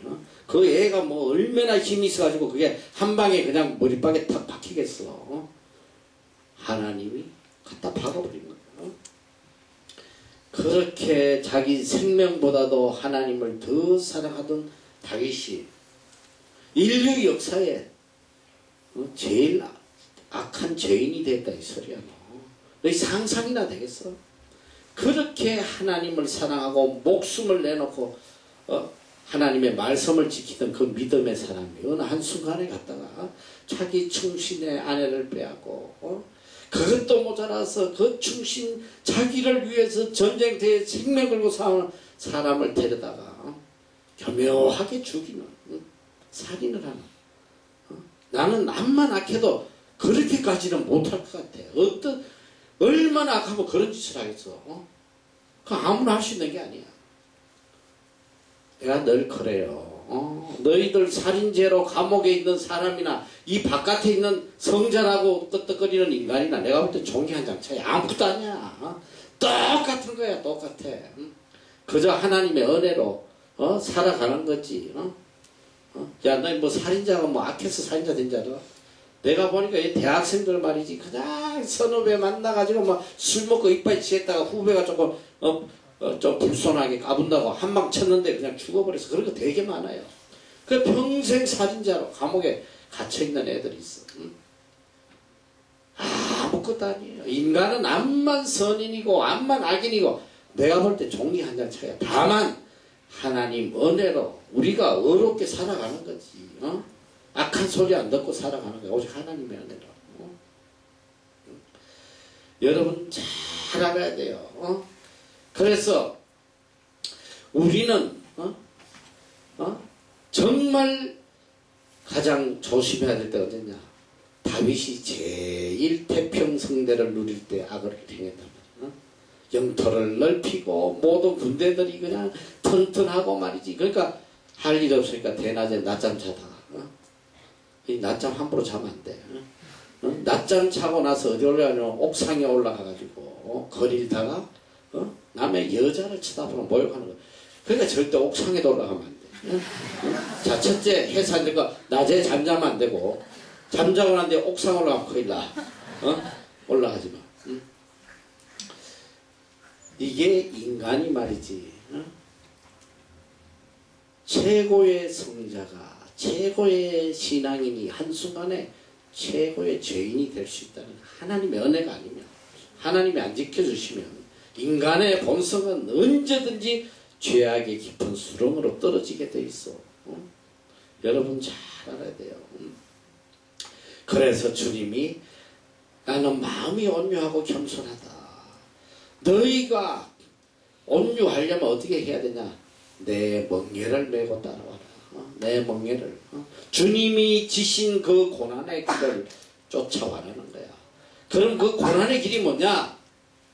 주님을 따라가는 그 길이 고통이든 괴로움이든 어떤 어려움이 있든지 간에 거기에 궁극적인 결론이 뭐냐. 마음에 쉼을 얻는다. 그게 평안이야. 우리 이 세상에서 제일 큰 행복의 길이 어디 있는지 알아? 예수 그리스도의 발자취를 따라가는 길이 제일 평안한 거야. 제일. 이제 뒤에도 말씀이 나오지만 팔복 중에 예수님 따라가다 핍박받고 모욕당하고 가진 회방을 받고 이걸 복이라고 그랬어. 이걸 복이라고. 그 복을 누리고 실천한 사람이 누구냐? 바울사도냐? 바울사도. 빌립보 감옥에서 로마 감옥에서 죽어가면서도 빌립보 교인을 행해서 기뻐해라. 너희들을 나처럼 기뻐해라. 주 안에서 기뻐해라. 그리스도의 멍에를 메고 마음의 진정한 평안을 누리고 기쁨을 누리고 행복을 누리고 이것이 복이라는 거예요. 이것이 복이라. 마음이 온전한 자는 복이 있나니 저희가 땅을 기업으로 받을 것이요. 근데 가끔 보니까 땅 좀 얻으려고 이 온유하려는 사람이 되게 많더라고. 실제로 이 성경을 이해를 잘못해가지고 온유하면 하나님이 땅 주신다고 그랬다 해가지고 어떻게 하면 이 땅에 좀 땅 좀 갖고 살아볼까? 내 땅 한 1000평만 있으면 좋겠는데 온유해야지.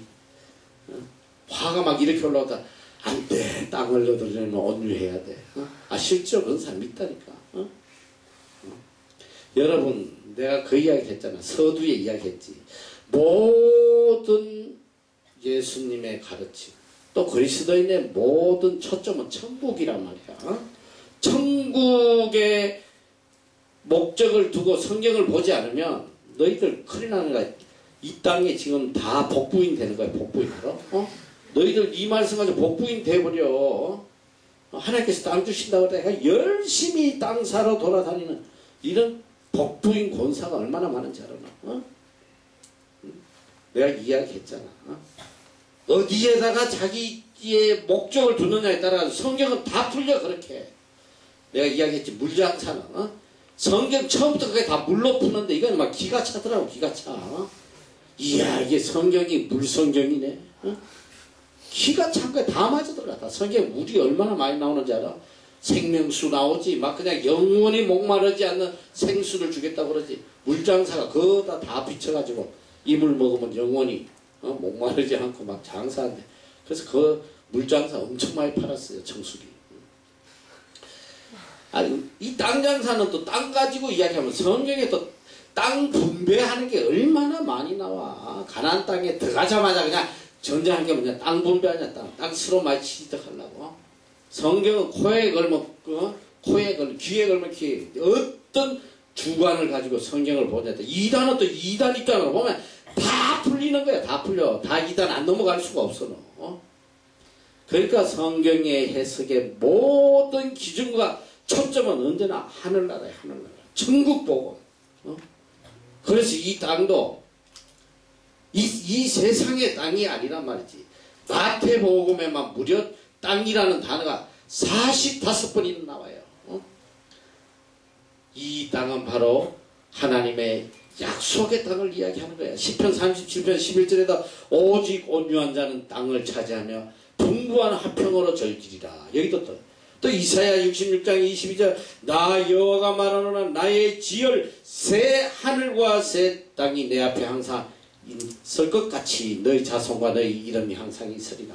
이미 구약시대에 이미 예수님이 탄생하시기 이전부터 이사야 선지를 통해서 많은 선지를 통해서 앞으로 있을 영원한 나라의 새 하늘과 새 땅을 이미 이야기하셨단 말이야. 너희에게 임할 새 하늘과 새 땅. 주님은 우리에게 임할 천국의 이 새 하늘과 새 땅을 이야기하고 계시는 거야. 마음이 온유하면 너희들이 새 땅을 누릴 것이다. 계시록 21장 1절에 보면 또 내가 새 하늘과 새 땅을 보니 처음 하늘과 처음 땅이 없어졌고 바다도 다시 있지 않더라. 성경은 우리에게 우리가 영원히 누릴 하늘나라의 새 하늘 새 땅을 이야기하고 계세요. 마음이 온유하고 바로 예수 그리스도의 멍에를 메고 따라가는 자에게는 새 하늘 새 땅이 주어질 것이고 또 우리의 마음에 힘을 얻고 평안을 누린다는 거지. 응? 내가 어쨌든 빨리 8절까지 빨리 끝내려고 어쨌든 너희들 가기 전에 이 7장까지 하려면 굉장히 시간이 없어서 그래서 저 빨리 오늘은 8장까지 끝내자고. 8절까지. 6절.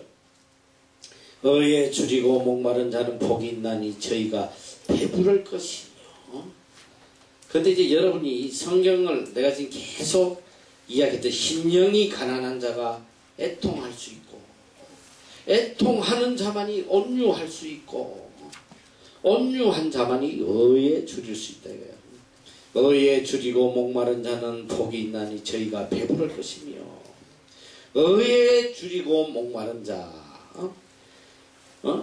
하나님의 나라가 이 땅에 이루어지기를 바라는 그런 간절한 마음, 하나님의 의로움이 이 땅에 이루어지기를 갈망하는 자, 이걸 의에 줄이고 목마른 자라고 했는데, 자 쉽게 내가 다시 이야기를 하면 의에 줄이다, 이 의라는 것은 바로 하나님의 공의예요. 그래서 마태복음 6장 31절에서 6장 34절에 보면 예수님이 그 말씀을 뒤에 이제 다시 우리가 이 말씀 공부할 텐데, 그러므로 염려하여 이르기를 무엇을 먹을까 무엇을 마실까 무엇을 입을까 하지 마라. 이는 다 이방인이 구하는 것이다. 너희 천부께서 이 모든 것이 너희에게 있어야 할 줄 아시느니라. 그리고 난 뒤에 그러므로 너희는 먼저 그의 나라와 그의 의를 구하라. His righteousness, 그의 의란 말이야. And His kingdom, 그의 나라와 그의 의를 구하라. 그래야만 이 모든 것을 너희에게 더하실 것이다. 자, 예수님께서 계속 강조하시는 건 뭐냐면, 너희가 이 세상에 먹고 입고 자고 세상의 것들을 구하지 말고 항상 하나님의 나라와 하나님의 의를 구하라는 거지. 그럼 여기 의에 줄이고 살아라 이 말씀인데, 의라는 것은 바로 하나님의 공의, 하나님의 뜻을 항상 갈구하는 거예요. 자, 우리가 기도를 해도 내 뜻을 가지고 주야 이거 이루어 주시옵소서 막 발악하고 꾀꾀거리는 것이 아니라 하나님 앞에 하나님의 뜻을 깨닫으려고 발버둥치는, 하나님의 뜻을 깨닫게 하여 주시옵소서. 하나님의 의를, 하나님의 소원하시는 바, 하나님의 공의, 하나님의 기뻐하시는 이걸 내가 이루게 해달라고 언제나 갈망하는. 그래서 참 믿음의 사람은 항상 하나님의 의로움을 갈망해요. 기도하고 순간순간 내가 하는 이것이 정말 하나님의 의인가 아닌가, 하나님의 의를 이루는 것인지 내 욕심을 이루는 것인지 항상 갈등한단 말이지. 그런데 오늘 한번 뒤돌아보면 우리의 모습, 오늘 그리스도인의 모습은 뭐에 줄이고 있냐? 전부 다 세상의 것에 줄여 있어. 물질에 줄여 있고, 명예에 줄여 있고, 성공에 줄여 있고, 세상 부귀 영화에 줄여 있고, 얼마나 줄여 있는지 몰라. 그것도 목회자들이 이 줄이게 만들어 그냥 막 갈망하게 만들어. 부흥에 한번 참석하고 나면 속에 그냥 막 세상을 향한 열망이 막 불타고 있거든. 주일날 예배드리고 오면 천국에 대한 소망과 하나님의 의에 대한 갈급함이 있는 게 아니라 예배드리고 나오는 순간부터 그래 나도 할 수 있어, 나도 이 땅에 머리 될 수 있어, 나도 성공할 수 있어. 만약에 세상에 대한 마음이 가득 찼다면 그건 다 거짓이라 이 소리야. 내가 너희들 왜 이런 청년들 모임 코스타니 뭐니 이런 데 안 보내는지 알아나? 그런데 갔다 오면 머리에 꽉 차요. 세상에 대한. 인류 대학 나와야 되고 PhD 받아야 되고 어떻게든 이 세상을 움직이는 리더가 되고, 그게 세상을 움직이는 게 뭐야? 그게 다 명예욕이란 말이야. 너희들이 세상을 움직여서 뭐 할 거야? 너희가 하나님이 움직이셔야지. 종으로 서임받으면 어때 너? 요셉이가 노예로 서임받고 감옥에서 죄인으로 서임받고, 하나님의 때가 되면, 하나님이 세상을 움직여야 되면 필요한 자를 들어서시는 거야. 니네가 세상을 움직일 이유가 없어. 그럼 내가 세상을 움직이겠다고 생각하면 그만큼 큰 악이 없단 말이야.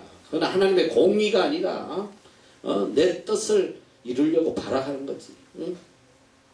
정신 똑바로 차려야 되나. 만약에 세상의 것들로 내 마음이 차 있다면 그건 거짓이야. 너희들이 앞으로 진리와 거짓을 분별하는 것이 그 말씀을 듣고 예배를 드리고 나왔을 때 내 마음속에 천국이 가득 차는 건지 하나님의 공의로 굶주리는지 그걸 깨달아야 돼요. 야, 내가 어떻게 해도 주님을 위해 살아야겠구나.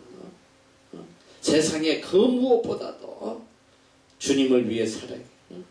주님의 의를 이루고 주님의 나라를 확장하는 데 내 삶을 다 바쳐야겠구나.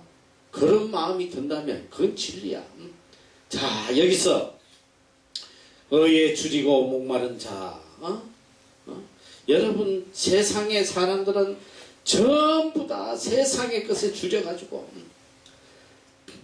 내가 잘 알려줄게. 잘 들어. 너희 마음속에도 지금 세상을 향한 굶주림이 되게 많을 거야. 아마 여기도 진짜 물질에 대한 간절함도 있고 또 성공에 대한 간절함, 또 내 어떤 업적, 학문의 업적을 이루고자 하는 간절함도 있고, 세상의 굶주림은, 세상의 갈증은 가지면 가질수록 더 갈증이 심해진다는 거. 너희들 부자 몇 천원 갖고 있으면 하나도 돈에 대한 욕심 없을 것 같지. 그 사람들보다 물질에 욕심이 큰 사람 없어. 항상 굶주려입니다. 항상. 어떻게 하면 더 벌까? 옛날에 정몽준 씨가 대통령 후보로 나왔을 때 TV 인터뷰하는데 난 충격적이었어. 충격. 앞으로 대통령 후보로서 지금 간절한 제일 큰 소망이 뭡니까? 딱 이러니까 정몽준 씨가 뭐라고 그랬잖아. 저도 좀 부자가 되고 싶습니다. 나도 좀 빌 게이츠처럼 그런 부자가 돼서 마음껏 좀 서고 싶습니다. 와, 충격이었어. 충격.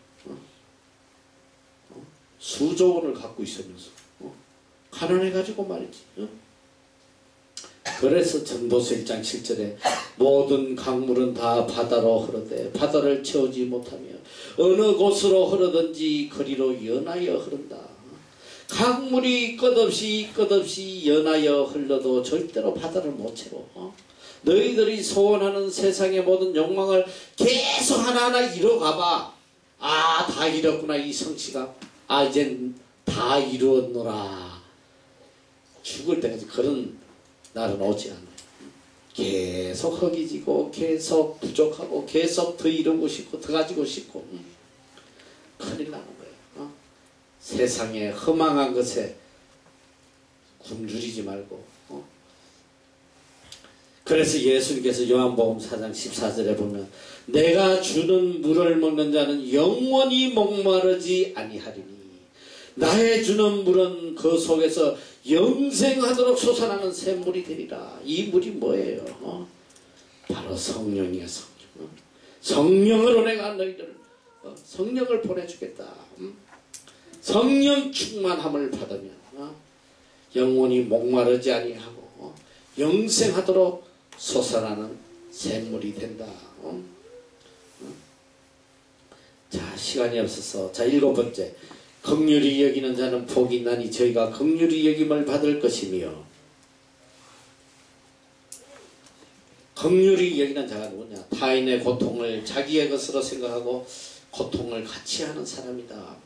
예수 그리스도의 마음이 뭐냐? 긍휼한 마음이야. 예수님의 마음 한마디로 긍휼. 그러니까 어느 사전에 보니까 긍휼이 뭔가, 긍휼 뜻을 따져봤더니 사랑보다 더 큰 무엇 이렇게 돼 있더라고. 사랑보다 더 큰 무엇. 그래서 성경에도 보면 예수님께서 긍휼은 다른 말로 이야기하면 불쌍히 여긴다는 거야. 상대의 아픔을 나의 아픔으로 똑같이 동일시하는 이 마음이 긍휼이에요. 부모는 자식을 긍휼히 여겨. 자식의 아픔이 곧 내 아픔이야. 예수님의 마음은 바로 긍휼의 마음인데 그게 영어로 compassion이라고 그랬죠. compassion. 내가 지난번에도 한번 이야기해줬지. come, with란 말이야. with, come, con, passion. 순한 아픔, 고통, 상대의 아픔을 위더 함께 하는 거. 상대의 아픔이 곧 나의 아픔이 되는 거. 그래서 예수께서 하나님의 사랑하는 자녀들의 죄악의 고통을 못 견디시고 우리가 당할 그 죄악의 아픔을 내 아픔으로 동일시 생각하시고 하늘 보좌를 비워두시고 이 땅의 죄인의 몸으로 십자가상에 돌아가시기를. 그게 바로 예수님의 컴패션, 긍휼한 마음이다. 그래서 예수님이 이 땅에 오셔서 세리의 친구가 되시고 죄인의 친구가 되시고 창녀들의 친구가 되셨다 이 소리야. 그래서 마태복음 9장 11절 이하에 보니까 바리새인들이 예수님이 이제 세리 마태의 집에서 식사하는 걸 보고 바리새인들이 와가지고 제자들에게 이르되 어찌하여 너희 선생은 세리와 죄인들과 함께 잡수시냐. 예수께서 들으시고 이르시되 건강한 자에게는 의원이 있을 때 없고 병든 자에게라야 설 때 있느니라. 너희는 가서 내가 긍휼을 원하고 제사를 원치 아니한다. 예수님이 원하시는 게 긍휼이다 말이죠. 이 하신 뜻이 무엇인지 배우라. 내가 의인을 부르러 온 것이 아니여 죄인을 부르러 만들어 하신다. 여러분 이게 뭐예요? 예수님이 죄인을 위해서 이 땅에 십자가를 지러 오실 게 뭐냐? 바로 긍휼의 마음이란 말이야. 긍휼, 컴패션. 우리를 긍휼히 여기시고 불쌍히 여기시고 우리를 구원하시기 위해서 이 땅에 왔다. 우리는 긍휼히 여겨야 돼요. 누구든지 긍휼히 여겨야 돼. 그래서 이 에베소 4장 32절에 내가 이 주례를 하면 꼭 이 말씀을 이야기하는데 이 부부간에 성경에 보면 서로 인자하게 하며 불쌍히 여기며 이게 긍휼히 여기라는 거야. 불쌍히 여기며 서로 용서하기를 하나님이 그리스도 안에서 너희를 용서하신 것 같이 해라. 이 부부간에 서로 긍휼히 여기면 절대로 문제가 안 생겨. 물론 뭐 티가 할 때는 있겠지만 그 본질적인 사랑은 변하지 않는 거야. 나도 살아보니까 사랑보다 더 큰 게 긍휼이야. 긍휼. 그 누가 그 잘 표현을 해놨어. 어느 사전에 보니까 긍휼 사랑보다 더 큰 무엇. 긍휼히 여기니까 다 해결돼. 아무리 미운 사람도 불쌍히 여기면 다 끝나. 아유 그래 참 안 됐다. 얼마나 힘들면 저러겠나. 부부간에도 그래요. 막 미워 죽겠다가도 긍휼히 여기는 거야. 그래. 참 안타깝다. 얼마나 힘들면 저러겠나. 내가 모르는 또 다른 어려움이 있겠지. 누구든지 그래. 누구든지 뭐 직장에서도 막 너무너무 밉다가도 그 사람 입장에서 불쌍히 여기는 거야. 내가 모르는 뭔 다른 아픔이 있겠지. 이렇게 긍휼히 여기면 모든 문제가 다 해결돼. 그게 바로 예수 그리스도의 마음이란 말이지. 긍휼히 여기는 자는 복이 있다고 해서 복이 있어. 이게 축복이다. 이게 축복이야. 그런데 야고보 2장 13절에 보니까 긍휼을 행하지 아니하는 자에게는 긍휼 없는 심판이 있으리라. 긍휼은 심판을 이기고 자랑한다. 긍휼의 마음은 하나님의 심판을 넘어서는 거예요. 그런데 긍휼이 없으면 어떻게 되는지 알아? 나도 하나님으로부터 긍휼 없는 심판을 받아. 이게 무슨 말씀이야? 하나님이 나에게 긍휼을 안 베푸신다고 생각해봐. 우리 죄값을 그대로 심판하신다고 그러면 여기 살아남을 사람이 누가 있겠어 너희들? 우리가 긍휼을 베풀지 않으면 긍휼 없는 심판이 우리에게 임한다. 가슴에 새겨야 돼요. 그래서 우리 긍휼해야 돼. 누굴 위해서? 나를 위해서. 나를 위해서라도 긍휼해야 돼. 불쌍히 여기란 말이야. 긍휼한 마음 가지면 미움이 사라져버려. 미움이 사라져버려. 불쌍히 여기면 다 끝나버려. 다 끝나버려. 불쌍히 여기, 긍휼히 여기는 마음. 주님이 우리를 불쌍히 안 여기셨다면 우리가 어떻게 됐겠어? 자, 자, 시간이 없어서 빨리 하는데. 자, 그 다음에 8번째. 마음이 청결한 자는 복이 있나니 저희가 하나님을 볼 것이요. 마음이 청결한 자가 복이 있다고 해서 마음이 깨끗한 자. 여러분 청결이 뭔지 알아? 청결은 이 다른 말로는 정결한 거야. 정결한 거, 깨끗한 거. 정결 같은 말인데 뭐냐? 불순물이 안 섞인 거야. 너희들 깨끗한 물에 뭐 이것저것 섞이면 누가 그걸 청결하다고 그러겠어? 청결하다 깨끗한 물이야. 불순물이 섞이지 않아. 성경은 우리에게 언제나 정결하라고 그래. 정결. 하나님이 제일 원하시는 게 뭐냐면 정결한 마음. 정결한 마음 주시옵소서. 다윗의 기도 정결한 마음, 솔로몬의 기도 정결한 마음 주시옵소서. 정결한 마음, 깨끗한 마음. 성경 하나님께서 제일 싫어하는 말이 뭐냐면 두 마음을 품는 자야. 하나님 제일 싫어하시오. 야고보 1장 6절 이하에도 보면 오직 믿음으로 구하고 조금도 의심하지 말라.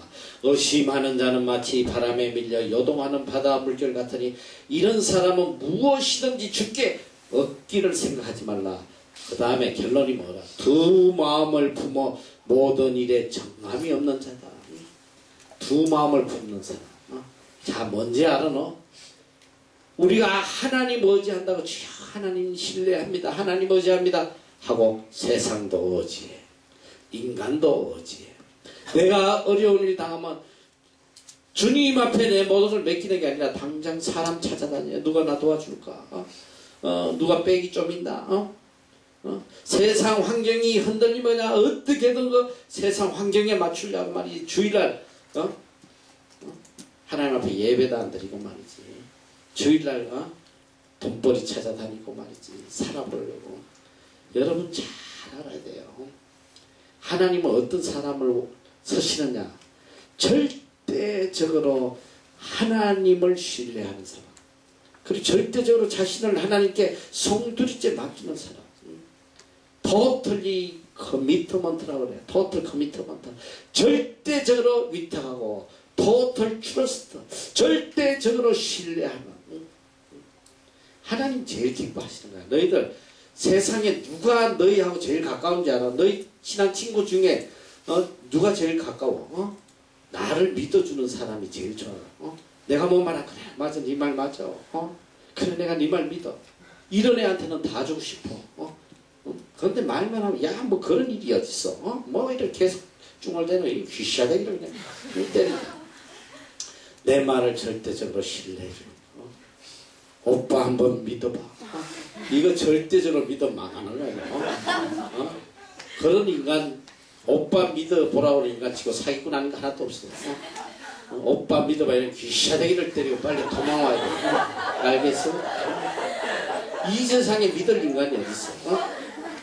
그런데 우리 인간도 제일 내가 좋아하는 사람이 내 말을 신뢰해 주는 거야. 내가 말한 걸 다 믿어주고. 하나님이 누굴 제일 사랑하신지 알아? 하나님의 말을 의심하지 않고 절대적으로 신뢰하는 거예요. 예, 주님, 주의 말씀 맞습니다. 할렐루야. 환경도 보지 않아. 사람도 보지 않아.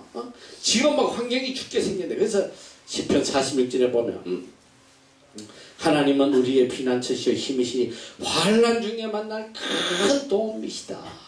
그러므로 땅이 변하든지 산이 흔들려 바다 가운데 빠지지 바다가 흉흉하고 뒤놀든지 산이 요동하여 바다 가운데 빠지든지 우리는 절대 두려워하지 않을 것이다. 이게 뭐냐? 바다가 요동하고 산이 흔들리고 말이지 막 다 뒤집어진 거야. 전 세상이 뒤집어져도 쳐다보지도 않고 두려워하지도 않아. 왜? 하나님이 우리의 피난처시여 힘이시여 환난 중에 우리를 구원하실 도움이시다. 할렐루야. 이러 하나님만 의지하면 하나님께서 반드시 환난 중에 그를 구원하시고 영광스럽게 주고 영광스럽게. 그래서 시편 91편 14절 이하에 그 말씀은 좀 가슴에 왜요? 하나님이 가라사대 저가 나를 사랑한즉 내가 저를 건지리라. 저가 내 이름을 안적 내가 저를 높이리라. 저가 내게 간구하리니 내가 응답하리라. 그 다음 말씀이 너무 중요해. 저희 환난 때에 내가 저와 함께하여 저를 건지고 영화롭게 하리라. 환난 때에 하나님을 절대적으로 신뢰하는 자에게는 어떤 역사가 일어나냐? 환난 때에 저를 건지는 것뿐 아니라 영화롭게, 오히려 환난을 통해서 더 빛나게, 더 영광스럽게 만들어 주신 하나님이야. 성경 역사에 많잖아. 사드락 메삭 아벳노고도 그랬고, 불못불 속에서 건져서 더 영광스럽게, 다니엘도 사자굴에 건져서 더 영광스럽게, 요셉도 감옥에서 건져서 더 영광스럽게. 이게 하나님이 하시는 일이야. 그들의 모든 사람들의 공통점이 뭐냐? 하나님을 절대적으로 신뢰하는 정결한 마음이시다. 정결한 마음.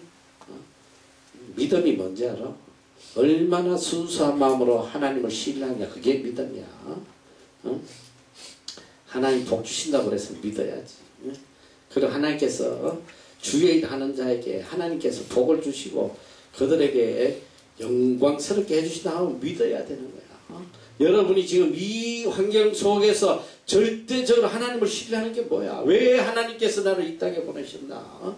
하나님의 뜻을 깨닫고 절대적으로 하나님 신뢰하고 그냥 아이들 복음 전하는데 내 모든 걸 다 바쳐. 그래, 하나님께 영광을 돌리고 한 영혼을 구하는 것이 천하보다 귀한 것이고, 또 우리에게 맡겨주신 가장 큰 목적이 하나님의 말씀 전가하는 거니까 나는 하나님의 명령이다. 이걸 제일 프라이오리티로 삼겠다.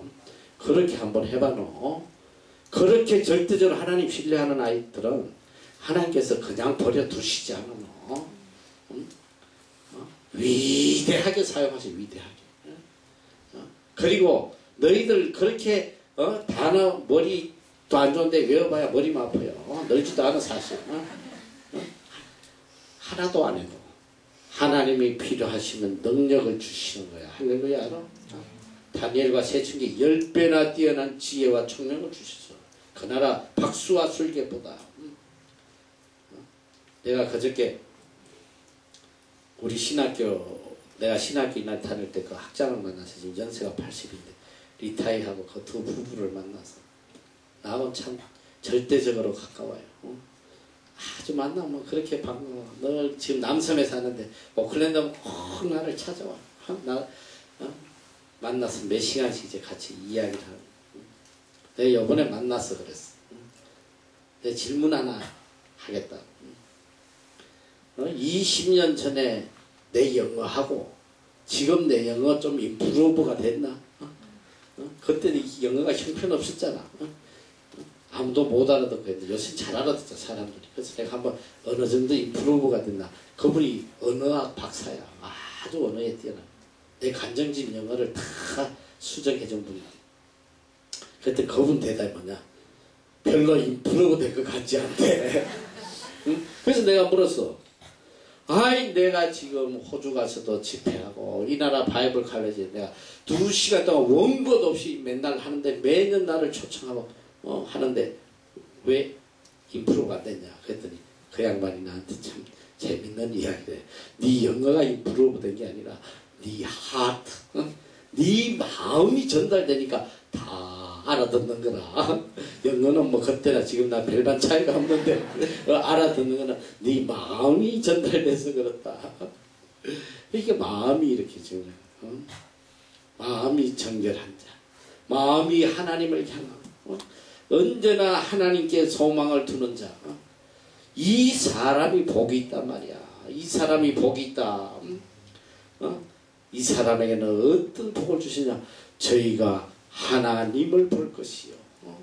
하나님을 보는 복을 내려주셨다. 하나님을 보는.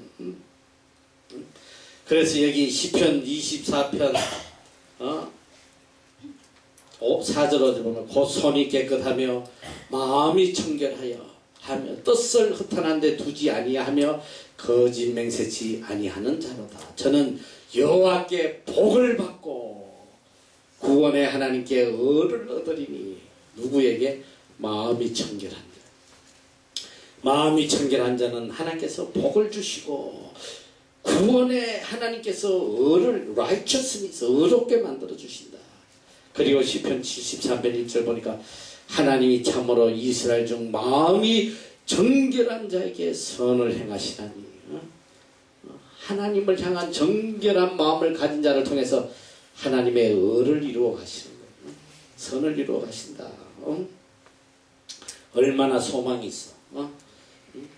자, 이제 빨리 이제 결론은 이제 넘어가는데, 자, 9절에 보면 화평케 하는 자는 복이 있나니 저희가 하나님의 아들이라 일컬음을 받을 것이요. 화평케 하는 자, 이 사람이 복이 있다.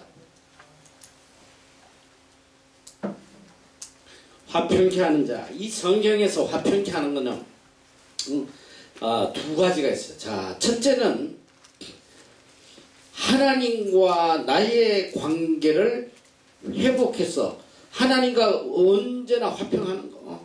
우리가 하나님의 뜻을 쫓아가면 하나님과 화평하는 거고, 하나님을 대적하면 하나님과 불화하는 거야. 자, 그리고 둘째는 나를 통해서 타인을 하나님과 화평하게 만들어주는 거야. 그러면 우리가 복음을 전도해서 하나님의 자녀로 삼아서 화평케 만들어주는 거. 이게 화평케 하는 사람이야. 자, 이 화평케 하는 자는 복이 있다.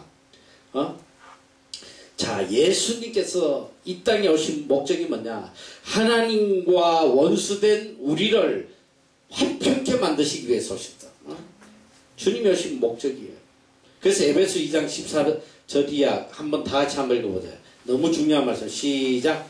그는 우리의 화평이신지라 둘로 하나를 만드사 중간에 막힌 담을 하시고 원수된 것 곧 어문에 속한 계명의 율법을 자기 육체로 삼으셨으니 이는 이 둘로 자기 안에서 한 세 사람을 지어 화평하게 하시고 또 십자가로 이 둘을 한 몸으로 하나님과 화목하게 하려 하심이라. 원수된 것을 십자가로 소멸하시고 또 오셔서 먼 데 있는 너희에게 평안을 전하고 가까운 데 있는 자들에게 평안을 전하셨다. 자, 예수님 이 땅에 오신 목적, 하나님과 원수된 우리를 화평케 하시기 위해서 십자가를 통해서 우리를 화평케 만들기 위해서 오셨다. 이게 구원이야. 이게. 하나님과 화평, 하나 되게 하는, 화평은 뭐냐? 하나 되는 거거든. 하나 되는 거야. 이게 바로 주님이 하신 일이다. 그러니까 우리도 주님의 마음을 본받아서 이 땅에 화평케 하는 자로 살아야 된다. 무슨 사람들을 하나님과 화평케 하고 내 자신도 하나님과 화평케 되는 이 사람이 복이 있단 말이야. 복이 있다. 그러니까 우리의 목적이 뭔지 알아? 어떻게 하면 돈 많이 벌까? 사람을 만날 때마다 말이지. 저 인간을 통해서 내가 어떤 이익을 볼까? 이 사람을 만나면 내가 어떤 유익이 있을까? 여러분 그렇게 살지 마. 그렇게 살면 망해요. 저 사람 사귀면 나한테 좀 도움이 되겠다. 유익이 되겠다. 여러분 하나님 유익은 하나님 주시는 거야. 인간 어떤 인간도 여러분한테 유익을 안 줘요. 그러다 잘하면 사기당해서 망해버려. 요번에도 지난번에 우리 카운셀러 하던 그 친구 부부가 와가지고 그 남편이 아주 이 발인을 보니까 뭐 라이온 클럽도 하고 뭐 모르는 사람이 없어. 계속 나한테 와서 목사님 제가 이분을 좀 소개시켜주면 목사님 사에게 큰 도움이 돼. 자기는 평생 사람을 이렇게 연결해주는 그런 탤런트가 있다고 그래. 이분을 만나면 아마 선교하는데 도움이 될 거예요. 뭐 로터리 회장을 꼭 소개시켜줄게. 그러면 바로 와서 선교하는데 내가 치워라. 실담짓 하지 마라. 하나님이 주시는 거다. 어떤 인간도 내한테 도움 줄 인간 없어. 방해가 됐으면 됐지. 나한테 도움. 나는 일평생 하나님과 나와의 관계에서 모든 문제를 해결하는 사람이야. 실담짓 하지 말라 내가. 여러분 잘 알아야 돼요. 오늘 우리는 사람을 통해서 무슨 일을 이루어가고 무엇을 업적을 만들어가기 위해서 사람을 만나면 안 돼. 우리가 사람을 만나는 한 가지 목적은 그들로 하여금 하나님과 화평케 만드는 게 목적이야. 왜 우리가 중국 애들을 만나? 왜 그 아이들에게 모든 헌신을 다 기울여? 그들로 하나님과 원수된 그들에게 이 벽을 허물고 원수의 벽을 허물고 하나님과 하나되고 화목하고 하나님의 자녀로 거듭나게 만드는 게 우리 목적이잖아. 이렇게 살아가는 자에게는 복이 있단 말이야. 복이 있어. 어떤 복이냐? 하나님의 아들이라 일컬음을 받을 것이다. 하나님의 아들, 여기 딸들은 포함이 안 돼. 하나님의 아들, 얼마나 좋아? 또 그래가지고 섭섭해가지고 옛날 사람들은 이런 구절을 보고 막 시험에 빠진 사람 되게 많아요. 할매들 특히 막 시험에 빠져가지고 이 아들이라는 하나님의 자녀를 의미하는 거야. 하나님의 자녀라 일컬음을 받을 것이다. 얼마나 놀라운 일이야. 그래서 히브리서 12장 14절에도 보면 모든 사람으로 더불어 화평함과 거룩함을 쫓으라. 이것이 없이는 아무도 주를 보지 못하리라. 화평함 없이 거룩함 없이는 주를 보지 못한다. 화평케 하는 자가 복이 있다. 이걸 복이라고 그래요. 이게 복이야. 천국의 복이야. 자, 지금까지 우리가 9절까지 여러 가지 이제 천국의 축복을 말씀하시고 이제 결론적 이 복을 누리는 자는 마지막 결론이 어떻게 되는지 알아? 자, 이제 마지막 결론이야. 10절에서 12절. 이 모든 복을 누리는 이 모든 과정을 다 거친 사람들에게는 자, 이제 결론적으로 우리가 해야 될 거야. 너를 위하여 핍박을 받는 자는 복이 있나니 천국이 저희 것입니다. 뭘 받아? 핍박을 받는 자. 하나님의 뜻대로 살다가 핍박을 받는 자. 그 다음에 11절은 또 다른 말씀이 아니고 10절의 말씀을 다시 부연 설명하는 거야. 자, 핍박을 받는데 어떤 핍박을 받냐. 자, 나를 인하여 예수 그리스도 때문에 너희를 욕하고 핍박하고 거짓으로 너희를 거스려 모든 악한 말을 할 때에 너희에게 복이 있다. 우리가 복음 전하고 예수 그리스도를 높이고 예수 그리스도를 전가다가 가진 욕을 얻어먹고 핍박을 받고 심지어는 칼에 죽고 심지어는 사자의 밥이 되고 심지어는 감옥에서 죽고 이 모든 핍박이 너희에게 복이라 이 소리야. 이게 복이다. 결론적으로 최종적인 가장 큰 복이 이거라는 거예요. 이런 핍박을 받으면 어떻게 했냐? 기뻐하고 즐거워해라. 너희의 상이 큼이라. 너희 전에 있던 선지자들도 이같이 핍박하였느니라. 결론이 뭐야? 하늘나라의 상이야. 하늘의 상급, 의의 면류관, 생명의 면류관, 이 것 하나를 위해서 이 세상에 어떤 핍박을 받아도 그것이 너희에게 가장 큰 복이다. 이거보다 더 큰 복이 없다. 성경은 여기에 초점을 맞추고 있다. 하늘나라와 하늘나라의 상급, 어를 위하여 핍박을 받는 자, 하나님의 뜻을 지키고 하나님의 나라를 위하여 고난과 환난을 당하는 이것이 우리에게 축복이다. 그래서 디모데 3장 12절 무릇 그리스도 예수 안에서 경건하게 살고자 하는 핍박을 받으리라. 여러분이 정말 하나님 뜻대로 살라 그러면 뭘 받아? 핍박을 받는다 말이야. 등 따시고 배부르고 모든 만사 형통하고 세계 여행이나 다니고 무사람들에게 환호나 받고 그게 복이 아니라 무릇 하나님의 뜻을 지키고 공의를 이루어 가려고 하다 보면 핍박이 오게 돼 있어. 핍박을 받게 돼 있어. 모든 사람이 대적하고 죽이려고 하고 가진 욕을 다 하고. 베드로전서 4장 13절 다 같이 한 목소리를 크게 읽어보자. 시작. 오직 너희가 그리스도의 고난에 참여하는 것으로 즐거워하라. 이는 그의 영광을 나타내실 때에 너희로 즐거워하고 기뻐하게 하려 함이라. 14절 너희가 그리스도의 이름으로 위로를 받으면 복이 있는 자로다. 영광의 영 곧 하늘의 영이 너희 위에 계시니라. 성경은 여러 곳에 이보다 더 수많은 곳에 전하는 것이 뭐냐? 그리스도의 고난에 참여하는 것. 이거 즐거워해라. 그리스도 때문에 핍박받는 것 즐거워해라. 이는 그의 영광을 나타나실 때에 너희도 즐거워하고 기뻐하게 하리라. 주님 재림하실 때 하나님 앞에 설 때에 이것이 우리의 기쁨이요. 이것이 우리의 즐거움이다 말이야. 너희가 그리스도의 이름으로 욕을 받으면 복이 있는 자다. 영광의 영 곧 하나님의 영이 너희 위에 계십니다. 우리가 핍박을 받을 때 성령이 하나님의 영이 우리와 함께 하실 거라고 약속을 하셨어요. 여기 핍박이 오면 기뻐하고 즐거워해라. 복음 전하다가 하나님께 영광 돌리다가 욕 얻어먹고 왕따 당하고 하면 즐거워하란 말이에요. 기뻐하고 즐거워하라. 왜? 하늘의 상이 크기 때문이다. 결론은 하늘의 상이에요. 하늘의 상. 누가복음 6장 22절에 인자를 인하여 사람들이 너희를 미워하며 멀리하고 욕하고 너희 이름을 악하다 하여 버릴 때는 너희에게 복이 있다. 그날에 기뻐하고 뛰놀라. 하늘에서 너희 상이 큽니다. 저희 조상들이 선지자들에게 이와 같이 하였느니라. 사도행전 5장 41절. 사도들은 그 이름을 위하여 능력 받는 일에 합당한 자로 여기심을 기뻐하면서 공의 앞을 떠났다. 핍박받는 걸 기뻐했다. 고린도후서 4장 17절. 우리의 잠시 받는 환난에 경한 것이 지극히 크고 영원한 영광에 중요한 것을 우리에게 이루게 하신다.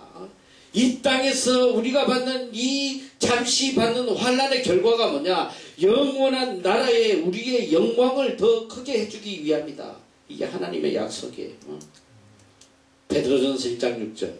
그러므로 너희가 이제 여러가지 시험을 인하여 잠깐 근심하게 되지 않을 수 없었으나 오히려 크게 기뻐하도다. 너희 믿음의 시련이 불로 연단하여도 없어질 금보다 더 귀하여 예수 그리스도에 나타나실 때에 칭찬과 영광과 존귀를 얻게 하려 합니다. 여러분, 성경은 모든 초점이 하늘나라에 있단 말이야. 하늘나라에서 우리가 얼마나 영광된 자, 얼마나 존귀한 자, 얼마나 하늘의 상을 받는 자로 살아갈 것인가. 예수님이 이 땅에 와서 3년 동안 목이 터지나 외친 것이 바로 이 천국과 천국의 상이라는 거. 여러분, 이걸 잊어버리면 안 돼. 그걸 위해서 이 땅에서 어떤 고난과 핍박도 기쁘게 받으라는 거야. 이게 복음이에요. 이게 복음이란 말이야. 예수 믿고 내 세상의 문제 해결하고 남보다 잘 먹고 잘 살고 PhD 받고 성경은 어느 것도 이 세상의 것을 가르친 적이 없어. 오히려 너희는 세상을 미워해라. 세상은 하나님과 원수된 것이다. 끝없이 우리에게 세상을 버리고 세상과 멀리하고 세상을 죽이고 내 속에 있는 정욕을 죽이고 세상을 향한 정욕을 죽이고 오직 하나님의 성품으로 거듭나고 하늘의 영광을 위해서 이 세상의 모든 것을 다 쓰레기처럼 배설물처럼 버리라는 게 이게 성경이 우리에게 가르쳐 주시는 것이다. 여러분, 이 믿음으로 살아야 돼요. 항상 여러분 심령 속에 천국과 하늘의 상급, 여러분 이걸 떠나서는 그 어떤 것도 여러분 행할 수가 없어. 어떤 일을 할 때도 항상 판단하기 이게 하늘의 상급과 연결된 건지, 하나님 기뻐하시는 건지, 의의 멸류관을 받는 건지, 아니면 세상의 어떤 부귀 영화를 위한 건지, 그걸 판단하지 않으면 일생을 예수 믿어도 헛물는 거야. 헛믿어. 아무것도 아니야. 샤머니즘. 그래서 기독교가 샤머니즘이 돼가지고 샤머니즘. 자기 복을 빌기 위해서, 자기의 뜻을 이루기 위해서, 자기의 영광을 위해서. 이게 샤머니즘적인 기독교로 변질되어 가고 있단 말이에요. 이 시대에 이제 계속 예수님이 말세에 나타날 이 얼마나 영적 어두움의 시대에 우리가 어떻게 해야 될까 산상수훈을 통해서 가르쳐 주시는데 정신 똑바로 차려야 돼. 조금만 중심을 잃어버리면 일평생 하나님과 원수된 삶을 살 수 있단 말이야. 하나님이 제일 싫어하는 걸 위해서 내 일생을 다 허비하는 그런 신앙생활을 할 수 있어. 이 믿음으로 살아가시기를 축원합니다.